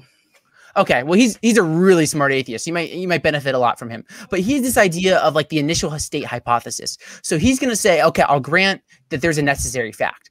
He says, okay, this necessary fact is the initial state of the universe. Whatever that is, it's the initial state, and it's necessary. I wouldn't say that's special pleading, because I would agree there's some sort of necessary fact, and we can talk about like why I think my explanation of what the necessary fact is better. So I don't think atheistic explanations of the necessary fact are special pleading. So I don't really get like where the special pleading accusation is coming. Well, because you're specially pleading for this mind that's independent of the universe, but also exists within the universe. I mean, what I'm saying is that the fabric of reality does have an explanation for its origin. I don't know it. We probably will never know it, but it eternally existing, there's nothing in nature, because it is a natural fact. Nothing in nature limits it to being eternal. But on your side, talking about this mind, you just kind of specially plead for it to be eternal without actually explaining like how it came into existence. Do you think that, because my assumption is that you're saying that this mind is definitely like eternal, didn't need to be created or anything like that, right? Well, I mean, I would say the necessary fact is something that couldn't have been otherwise. It's something that doesn't depend on any further explanation for its existence. So that's like where the causal explanation ends, is in whatever this necessary fact is. And I do want to say, like, again, you kind of brought up this idea of like, well, you're just saying that there's this mind that exists independent of like any material like world or whatnot. I really feel like I could just say the same thing to you, John. I said, well, you're just saying that there's this material world that exists independently of the mind, and we have no experience of that. And even like mind seems fundamental. How do you know? How do I know that the material world exists absent of all minds? Mm-hmm. Well, let's see. The first inkling of life started like 4.54 billion years ago, like I said in my opening. And as far as we know, no life existed up until that point. And we know that the inflation of the universe happened at least 13.5 billion years ago. So it seems to me like for about 9 billion years, as far as we know, there was no mind. Unless you're going to argue that everything was created 6,000 years ago when humans were created. I feel like we have ample evidence to show that this universe exists absent a mind. Okay, but couldn't I just say that the necessary fact is a mind, and that's like, and you're just pausing, you're saying all these things about like the age of the earth and such, which I'm fine with. I don't have any problem with the earth being that old. But once again, that's not evidence that there's mind existing independent or matter existing independently of a mind. You're just saying scientific facts. Well, you see, we don't have any evidence that suggests that this mind outside of our universe even exists. So you're just sort of arbitrarily creating this mind as the thing that exists. But I think that what you would need to do is you would need to separate this God from what we understand as the fabric of reality. Sorry, not God, but mind. You would have to separate this mind from just the very fabric of reality. Otherwise, you're just saying that this mind is the fabric of reality. In that case, some of your other arguments kind of fall by the wayside, like this mind wanting to share its love, or this mind wanting to grant us moral knowledge. Because as we all know, nature doesn't give a shit about any of us. It doesn't care about it. The universe, I think, is famously said on the meme, doesn't give a shit about you. This is plainly obvious through our experiences. So I think that I feel like you're just arbitrarily assigning this mind and saying that it's different from the fabric of reality without actually supporting that argument. Okay. John, could you be wrong that you exist? Could you be wrong about your existence? I mean, I don't know, maybe, I guess. I don't see how that helps us in our conversation. There's a second question here. Okay, so I would say yes. I couldn't be wrong about my own existence. I think therefore I am, like René Descartes. I'm very certain about my existence. Could we be in the Matrix? Could this material world be an illusion and it's just a projection of something else? How do you know you're not an NPC in another person's game? Exactly. Yeah, exactly. That's the question I'm asking. How do we know that there's a material? How do we know that there's a material world that exists independently of minds? How do we know that we're not just in the Matrix? Well, this goes into the solipsism kind of area, and I really don't find solipsism all that helpful, because regardless of whether or not we are a brain in a vat or an NPC in somebody else's open world game, we're still presented with the reality that we experience. Like right now, I'm experiencing this live stream and us discussing God. Whether or not that's absolutely true outside of my experience, that doesn't really matter, because what we are experiencing right now is the thing that matters. So any conversation about solipsism or hard solipsism or anything like that really doesn't advance the conversation. Yeah, no, I agree. Solipsism is not a very attractive view, but I think you're missing my point a little bit here. So you were saying, okay, well, we just know that there's this material world that exists independently of minds through like scientific data and things like that. And I'm saying we need to take a step back for a second, because I'm saying, well, I think therefore I am. It seems just like I can't be wrong about my own existence. So it seems to me my mental experience is fundamental. Like I can't be wrong about my existence. Could I be wrong about this material world existing? It seems like I could. It seems very unlikely, but at least it seems like, I could be in the Matrix, or like this bed doesn't actually exist as like a material substance. Like it seems possible. But I'm just saying, like, it seems like mind, at least in some sense, is prior to matter. Because we could be wrong about the material world existing. We couldn't be wrong about our own selves existing. That's my point here. Well, I mean, I kind of feel like you could be wrong about your own cells existing. If you are a brain in a vat or anything like that, then you're definitely wrong about having a physical body. Yes, exactly. John, you're proving my point here. We could be wrong about the physical. Even if we're a brain in the vat, we still exist. It's just not in the way we think we do. So it seems like the mental experiences precede the physical. Well, but my point is that we can only work with what we experience. So whether or not we're a brain in a vat, start with experience. I like that. Start with experience, because this is our experience. Yes, I agree. We should start with experience, our own mental experience. Like, I think therefore I am, right? That's a great place to start. I agree. I totally agree with you here. I don't understand how this helps your argument though. This just still seems to be like a kind of a non-starter. Well, I was just responding to, like, you said this like assumption. Well, it's just obvious the material world exists independently of a mind. And I'm saying, well, hold on. We don't know that. We don't know that through our own experience. It seems like we can't be wrong about the mental, but we do know that through our own experience. We have things like radiometric dating that allow us to peer into the past and know that, you know, all of this definitely existed absent of a mind. So, I mean, I feel like what you're saying here, and I might be wrong, but I feel like what you're saying is we think, and so therefore we are. And because of that, it means that there's definitely a mind that had to have existed, you know, in order for this universe to exist. A little bit, like, I'm just like, John, once again, I'm just responding to your argument that it's just obvious the material exists independently of a mind. I think through there being a necessary fact, and then we get to like things like all these different arguments, there's good reason to think that the necessary fact is a mind. I'm just responding to this idea that, well, it's just obvious the material world exists independently of a mind. And I'm just saying, well, we don't know that through our own experience. It just seems like we're making an assumption here that's ungrounded, and it goes against like even like our own experiences. Well, I would say that all the evidence that we currently have doesn't suggest that there were any minds in existence prior to life starting on our planet, which there definitely could have been minds that existed in this universe elsewhere, but we don't have evidence of that. So there's no reason to believe that. But I just don't see the evidence for just making the assumption that a mind had to have existed. Okay. Well, I guess I can just respond to my closing to that. But yeah, it's been a lot of fun. I appreciate your time, John. It's been a lot of fun. You guys have made my job as the moderator very easy. Thank you. I'll go full precept here. Don't worry.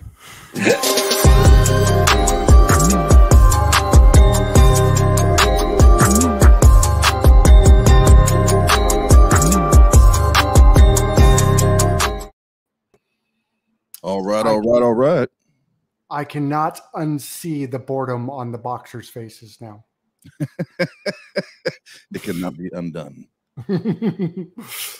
Cool. That was well, again, a respectable back and forth and a lot of great information there.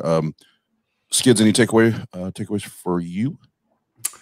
I did enjoy the jab that GE gave about if the universe was designed, it was definitely designed by Bethesda. He's speaking my language when he makes that claim.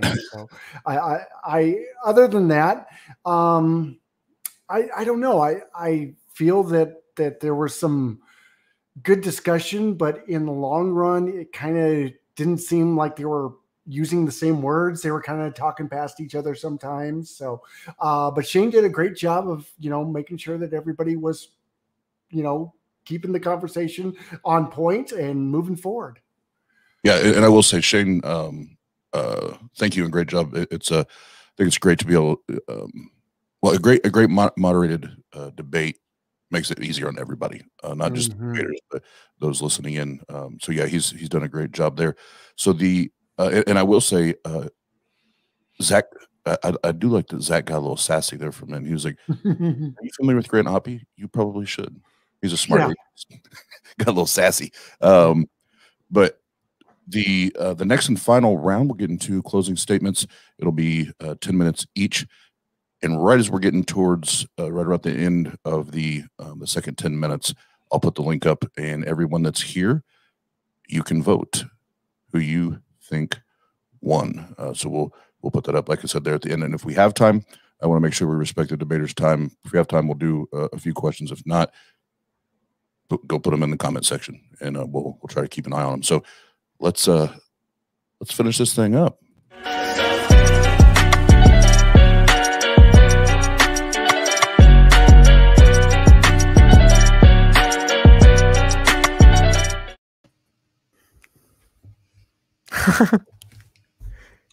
All right. Okay, I guess I'm going. I wasn't sure Shane was going to introduce. Yeah, I guess I don't really have to. Yeah, you guys have done great. Let's just get into the closings. I will say this. I want to test my abductive reasoning skills really quickly. Zach, have you read Meditations on Philosophy by Descartes? I actually kind of. I've used it in a paper, so I've read parts of it, but I haven't read the whole thing yet. But it's very high on my reading list. Because as somebody who recently read that book, I'm listening to you talk, and you didn't like copy his like hit him per se, like, but it just I was like, you know what? It seems like he has recently been influenced by this book that I just read. So okay, I love Descartes. He's great. Yeah, he is. All right.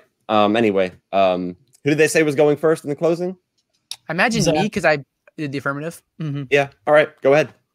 Awesome. Well, thank you so much for hosting this debate, TART. It's been so much fun. Like, I love these conversations, and I appreciate John for agreeing to debate and dealing with me talking a million miles an hour. It's been so much fun. I really enjoy these conversations, and I think it's just about like John's an atheist, I'm a theist, and disagree on a lot of things. I think we also agree on a lot of things, and I think it's good to come together and seek truth together. And I think there's a lot of beauty in that, just saying, you know, we don't agree, but we can look at this and try to figure this out together. So there's a lot of beauty in that. So I appreciate that. So I'm just going to run through my arguments and then go through John's, kind of giving comments on like the dialectic and like what we said and such. So first, my first argument was that there's a necessary fact. I think John would agree with that. And like, you know, oh, maybe it's a quantum vacuum or initial state or something like that. And that's fine, you know, and I appreciate, and I think that's making progress, saying that, you know, like maybe a theist and an atheist can agree on one thing.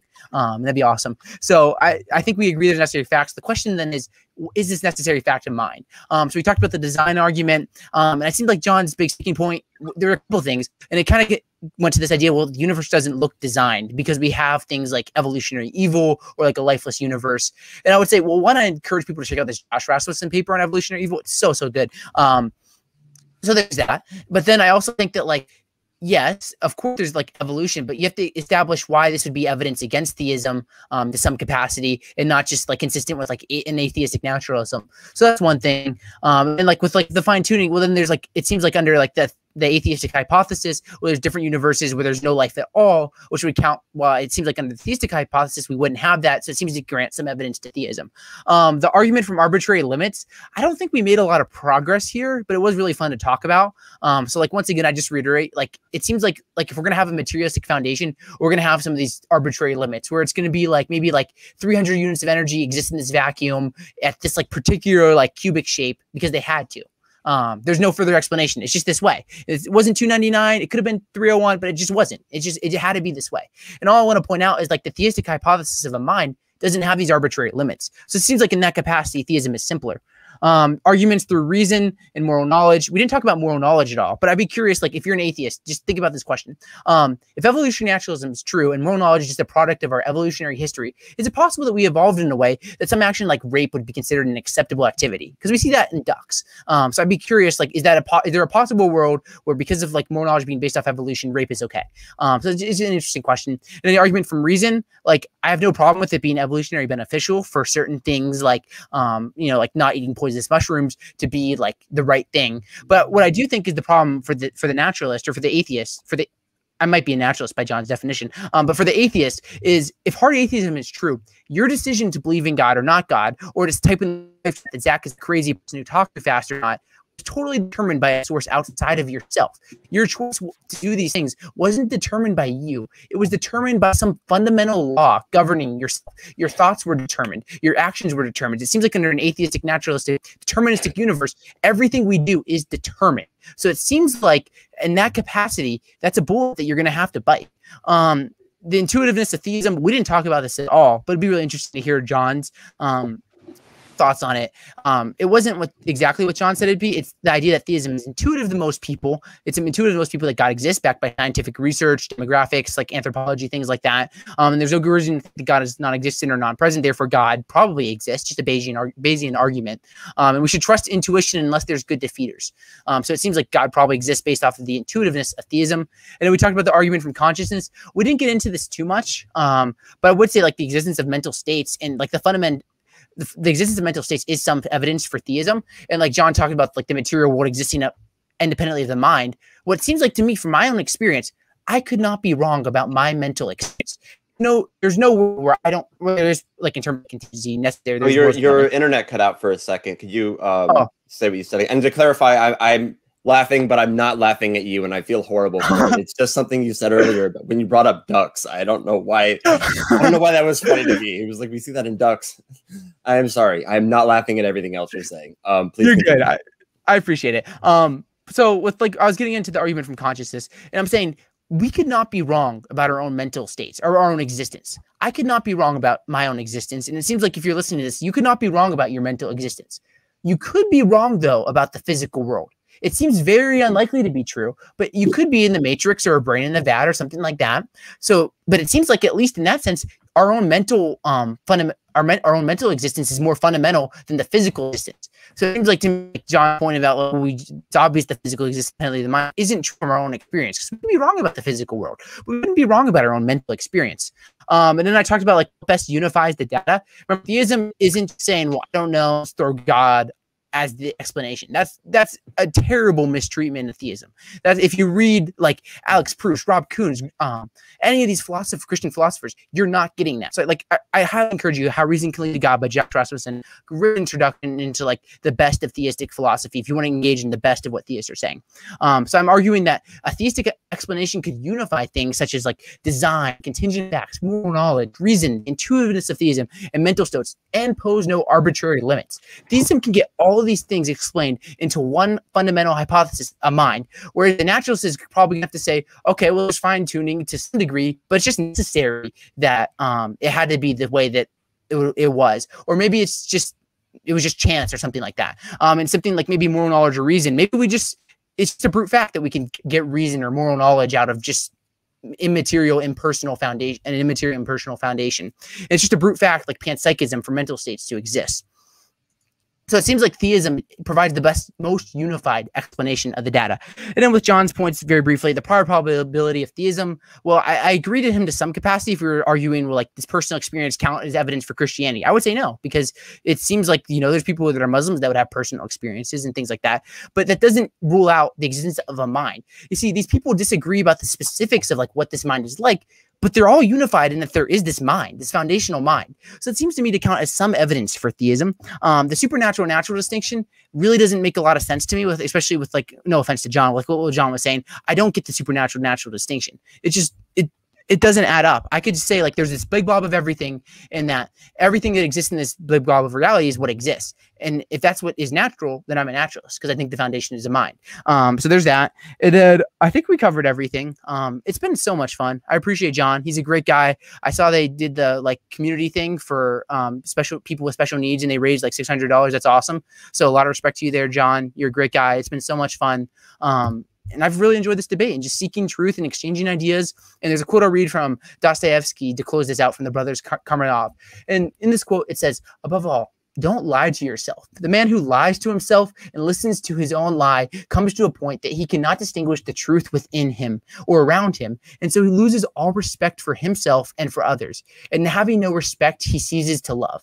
And now you may read this quote and saying, well, isn't Zach just saying that atheists are just lying to themselves and obviously denying God's existence? That's not what I'm saying. I'm saying just have an open mind. If you're an atheist or a theist, have an open mind. Be willing to be wrong. Keep questioning. Keep examining these things. Life's a beautiful gift, and we have this chance to really think about these deep questions of reality. So don't fall into a tribalism where everything John says is perfect or everything I says is perfect. Challenge both of our ideas. Seek truth, and I believe truth will win at the end of the day. And don't be afraid to seek truth, and don't forget to love and just appreciate the beauty of life. And never stop asking questions. Question everything. It's been a lot of fun. So thank you. All right, awesome, especially the last thing he said. All right, I guess just go ahead with yours. All right. Well, tonight I really appreciate Zach having this discussion with me and everything. The question of whether or not God exists is kind of one of the main themes of my channel. So I'm really grateful to get this opportunity to have this debate. But unfortunately, I didn't really hear any good evidence that suggests that a mind definitely exists and that it's more likely that it exists. I know, well, one of the things that Zach mentioned was like this moral foundation, or allowing organisms to make moral choices and all this other stuff. To me, when I look at morality or reason or anything that or consciousness, what I see are biomechanical processes that biochemical processes that are operating under the laws of physics and chemistry. I don't see the necessary need for a mind outside of everything to exist. While we can agree on some kind of fabric of reality that he wants to call a mind, in his presentation and his opening and throughout our discussion, he kind of seemed to indicate a few specific definitions about this mind. Like this mind would want to impart his love on organisms that would exist in his universe and all this other stuff, or that this mind would want to give us a moral sense or give us consciousness and all this other stuff. That's going a bit beyond the general description of a deity and getting into, while still a very still not very specific, it's still more specific than just a general deity sort of figure. When you get into that kind of territory, you just simply don't have the evidence to suggest that that mind would do that. You would have to know that mind's intent. While those seem like very good qualities to you that you would want to impart on organisms that you create, that doesn't necessarily mean that transcendental mind would also want those things.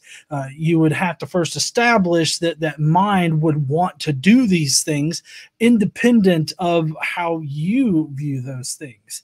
I personally would think that if a mind did exist, there would be no reason for it to show any kind of love, especially if we're equating this mind with the very fabric of reality. The natural world, the fabric of reality doesn't really care what happens to us or anything like that. So it kind of seems like if you were to argue for a mind, you would only want to argue for a mind that just simply doesn't care about us whatsoever, because that actually matches what we experience in reality. I found the arguments presented here tonight were very dressed up versions of basic arguments that trace back to like Thomas Aquinas or other older arguments for God. And while they may be dressed up, with maybe more modern information concerning them, they still very basically reduce to like the first cause argument and other cosmological arguments, the teleological arguments. All of the stuff just kind of resolves down to these very basic arguments for God. And I don't find them to be all that convincing. I still find that the natural world just, acting the way it always has acted, without any kind of indication of a mind or God figure that is required for them to operate. This world just operates like it does without the need for any kind of supernatural intervention or without a mind intervening in them. It seems to me like all the evidence points towards like the fact that there's no mind that is required for anything in this universe.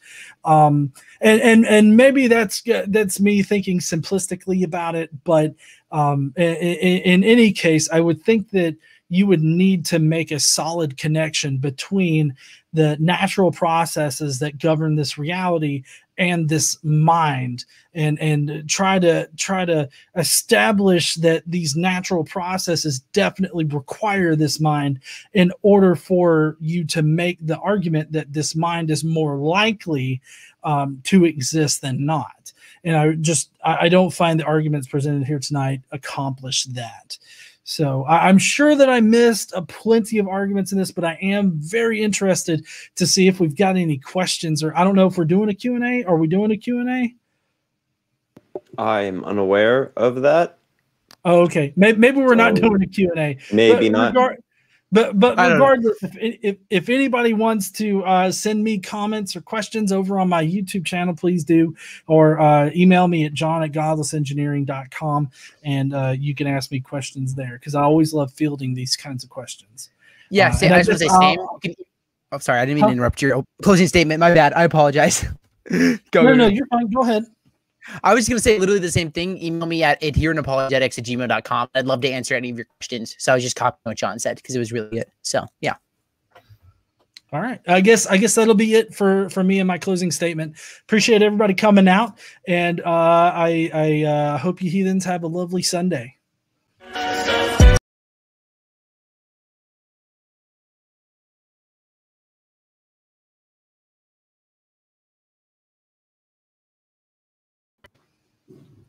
All right. At least that guy looks entertained. He's much more energetic than the other guys. Oh. All right, well, he's much more energetic. Definitely took drama classes or something, because he was milking that up. I'm putting the link in the chat right now, so you can click there, go vote. And since it's put out there, we'll take a few questions. If you guys have questions, we'll go to about 10 after, quarter after, something like that. And perfect.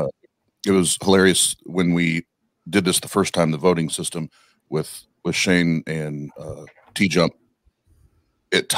We were at a tie for like 5 minutes. Like every time T-Jump got a vote, then Shane got a vote, then Shane got a vote, then T-Jump. It was like, okay, of course, the first time we do this, it's a tie.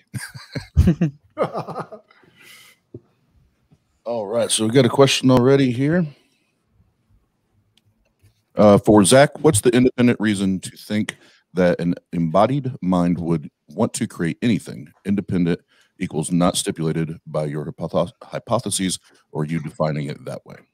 That's a great question. So it's like, why would God create a universe versus like create nothing at all? And part of this is, I don't know, and I don't have to explain. Like, I don't have to explain like why God created the universe that He did. But then, so that's one route, like the skeptical theist route. But I also think we could go and say, well, if we go further, like I said at the beginning, if you press me, I'm going to say that God is perfect. He's a perfect being, a maximally great being, is described in like an ontological argument or something. So I'd say that like a maximally great being would have like power, rationality, love, all these things. They might want to create beings that can experience this world and things like that with this being, because it seems like that'd be like a pretty beautiful picture. So I hope that helps you, CJ. I appreciate your question. If I can, how do you know this mind or being would be maximally great, and how would you define maximally great? Well, I'd say it's the simplest hypothesis, and a maximally great being would possess all things that it's better to have than not to have. How do you know what is better to have and not to have?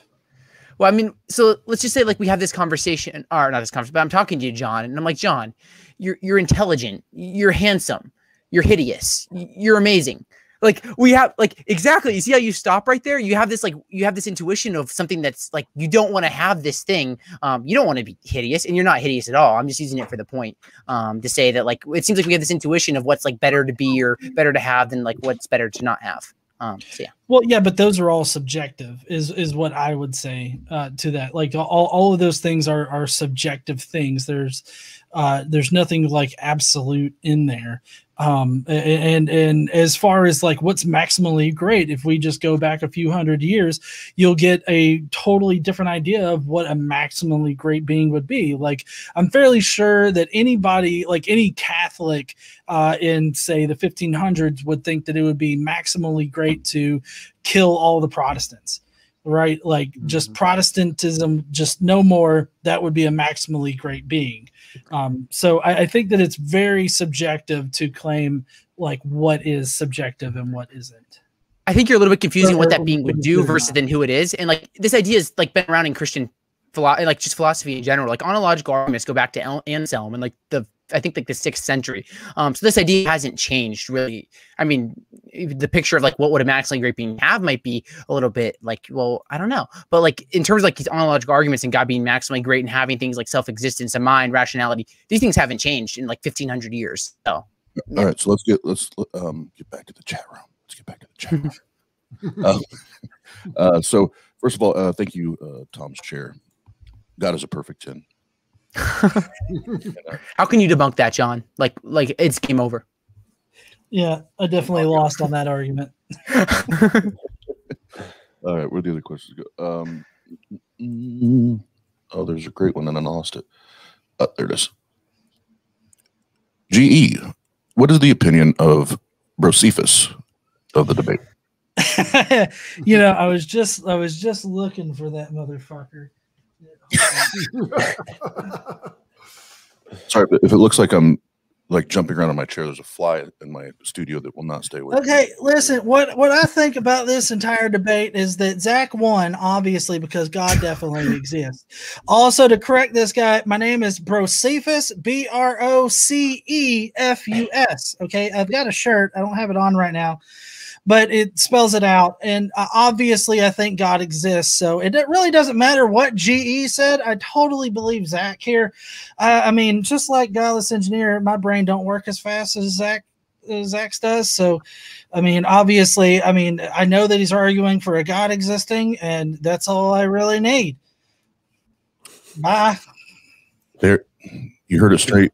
You heard it straight from the horse's mouth. So I don't know what else you need. Sorry, Zach. I didn't mean for that to come off as harsh against you or anything. You're good. I honestly, that's a dumb character. I've seen that in some of your videos. I'm like, it made me so curious about like what's behind the green screen now. Like, I'm just curious like about your your setup there. So I got that from that segment. So it's just a wall. All right. Question for GE: what hypothesis would GE propose, and how does it predict the facts of the world? I feel like this is asking me for like a unified hypothesis of the entire universe. So I feel like this question is a bit undirected because we have multiple hypotheses for a bunch of different things. How does it predict the facts of the world?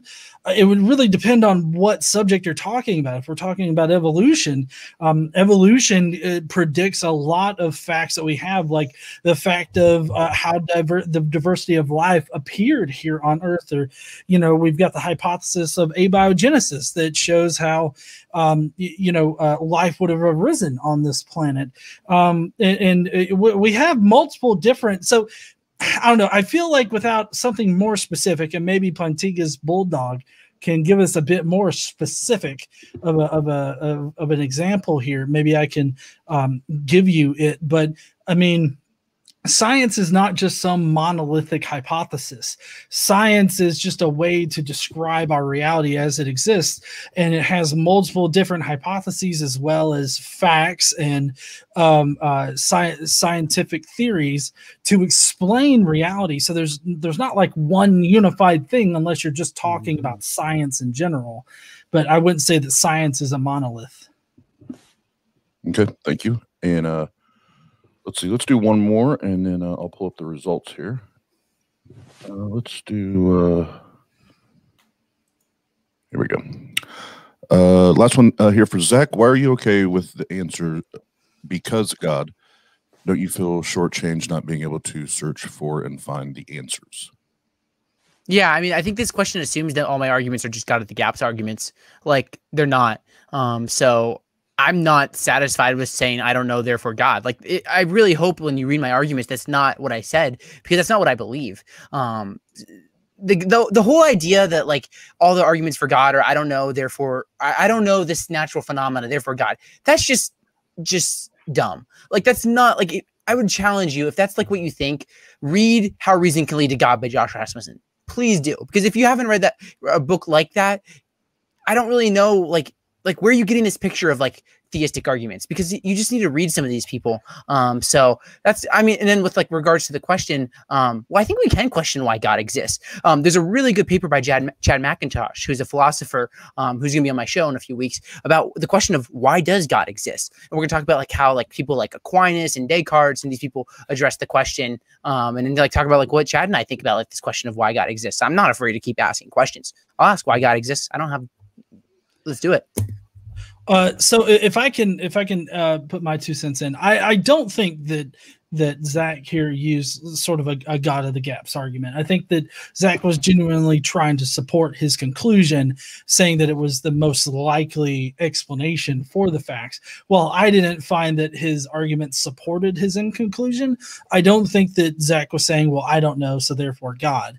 But there are plenty of people that do. And I think that a lot of people get this sense of people using God of the gaps a lot because of the fact that we've used God to explain things in the past that have later turned out to be natural explanations. Like I brought up in my opening statement, lightning. We used to attribute that to God in various religions, not just one religion, but we used to think that that was God somehow, doing something in our reality. And then we come to find out that there's all these natural properties that that cause lightning and thunder to happen. And so I think that the fact that just attributing something to God is sort of thought stopping, like it's kind of, it gets you to a final answer before you can actually really investigate any kind of natural explanation for it. It's just that I feel like some people get that impression on occasion, but I didn't get that impression from you here tonight.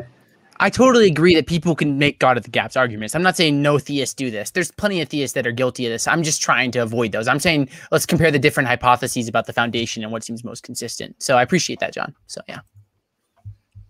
All right. No, those great exchange, and I think that Skids the Clown is just one giant God of the gaps argument. That is true. Proven. Hey, would God do a 900 over the gap that he supposedly is, like the 900, the trick on a skateboard? I could totally see God doing a sick trick over the gap. Bro, that's just way over my head. I know nothing about skateboarding. Before I bring up the results here, I played this for the guys backstage, but everyone here, if you know who Darth Dawkins is, I found the gem of all gems. So we'll end it with this before the results. Kumbaya, my lord, kumbaya. Suing you. You're welcome. I'm suing the Atheist Roundtable for playing that. I'm gonna actually make one of those numbers. Like, have you or a loved one been harmed by the clip played on the Atheist Roundtable? In reference to that, I literally was gonna say I found my new ringtone, but we're apparently on opposite sides. We're on opposites. We are on opposites. You're gonna lose because we have great lawyers. They're good at making things go away, if you know what I mean. All right, here we go. Okay. Can you see that? Do I need to probably minimize that a little bit so it shrinks? I checked, but I didn't vote, so. Nor did I. So let me update this.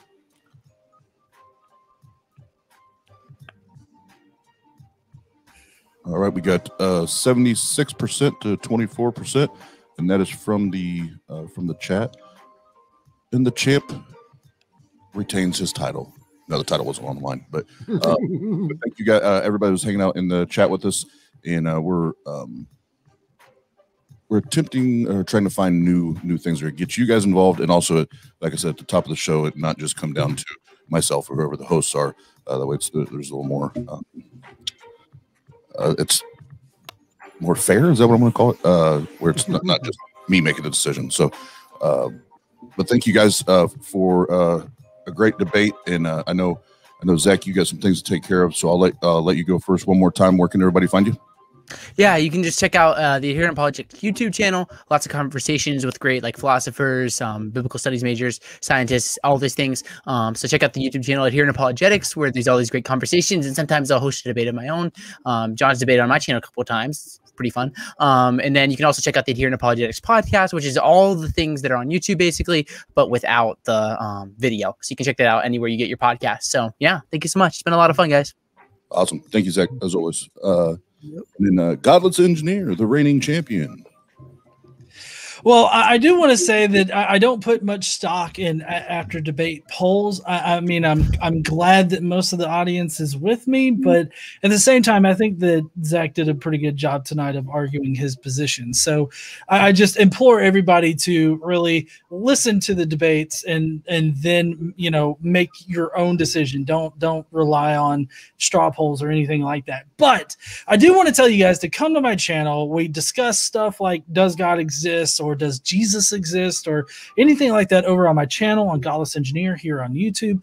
Also search up any social media and find Godless Engineer, and I'll be right there. I do have a Crestus app. An app in the app stores called Crestus. If you want to go and check that out, if you're really interested in early Christian history, as well as the question whether or not Jesus existed, the question of whether or not Jesus existed, then definitely check out the app. It is a pay app, but it's relatively cheap compared to what you would pay for all of the books that I use to generate information for the app. So if you want to get into the conversation, that's a really great place to start. So go check that out, download it, let me know what you think, and I guess that I'll see you guys over on my channel. Oh, tomorrow night I am doing The Line, which is a call-in show. So if you want to search up The Line here on YouTube, you can go there, and I'll be hosting it with Prophetess Zod, and we're going to get into discussions about God, Jesus, existence, I guess, maybe. Who knows? But we'll see. So join me over there tomorrow. Awesome. Thank you. And then Shane the Skeptic. What you, man? What are my thoughts on? Well, honestly, I think Zach put up one of the best performances for his argument that I've seen. He did a great job. Like I said earlier, when I heard him making some of his arguments, I even stopped and asked him in the closing. I was like, have you read this book, Meditation on Philosophy by Descartes? Because it seemed like he was familiar with these arguments. Like, it seems like he's pretty well read on everything he was talking about, and I admire that. And yeah, I will say that I do think Godless Engineer was able to defend against these arguments and kind of make the case for his position really well at the same time. So, like I said, I didn't vote because I do have sort of a bias. I do agree with Godless Engineer. But I will say, while I, personally feel like, yeah, I'm still, I'm not convinced. Zach did a great job. Yep. And I agree. And the voting, what GE said was perfect, because the voting is more for the fun and entertainment part of what we do. Yeah. Oh yeah, I definitely wasn't trying to downplay the fun and entertainment of voting. I didn't want people to think, oh, GE won this debate, because it was a great discussion regardless of who is considered to be the winner. I just really appreciate having the discussion. Although I definitely won the UDC championship. Yeah. I definitely did. I can't dispute that. I do appreciate, like, these debates aren't, even though John has this amazing belt. Yeah. It's not about winning or losing. It's about exchanging ideas and seeking truth, and hopefully everyone listening got something new they can think about when they go to bed tonight. So, and I do feel like the poll is always just like a good inference, like a good observation to make, because it's always like, okay, among the people who are watching, what do they think? But when you consider the fact that it's like a predominantly atheist viewership, most likely because it's the Atheist Roundtable, and he was able to get, what was it, like 30%? That is actually a considerably high number in consideration of that. Yeah. So, and it's also, like you said, it doesn't prove who's right. Like if T-Jump got that one more vote than I did in the last debate, that wouldn't mean therefore morality is objective. And me getting one more vote than he did doesn't mean therefore it's subjective. It's just an interesting inference to make based on, who's watching, what are they thinking? Yeah. And to follow up on that, because I agree. I actually wanted to underline, you put an exclamation mark on what G said, because that is for the fun. But the most important thing is listening to the arguments. What can you learn? What can you take away from it? Exchanging ideas, things like that. So we never want to lose sight of that. But we also, familiar with TART, we're going to put some type of either satirical or comedy spin or, something to, put our seasoning and flavor on it. But no, great job, guys. And then Shane, if you want to tell everybody how to find you real quick. You can find me, just search the name that you see on the screen, Shane the Skeptic. You can find me on YouTube or on Facebook. Perfect. And then last but definitely not least, the walking God of the Gaps argument, Skids the Clown. That's me. Where can they find me? Where can they find you? They can find me right here on the Atheist Network group. My show will be premiering on May 13th, which is a Thursday, called Faith Not Included, which is a comedy show in the TART flavor, as we discussed. Just kind of debunking and having a lot of fun with just a lot of wild conspiracy theories, claims of the Bible, claims of different things. And yeah, hopefully you all enjoy it. Awesome. And last thing for us, when we get off here, do not forget to, at 10 p.m. Eastern tonight, go to Pasta Mike's pitch that is normalizing atheism. And I'll put that in the chat for you real quick. He's going to be having a conversation with Dan. He's a Christian friend of ours, so they'll be chopping it up. And then I believe at 11:15, Amy Newman's going live. So make sure you go check them out. And I think that's it. So again, you guys, thanks for a great debate. Shane, great job tonight. Thank you, everybody, that's been in the chat, hanging out with us. You guys are awesome. And we'll see you guys later. Thank you.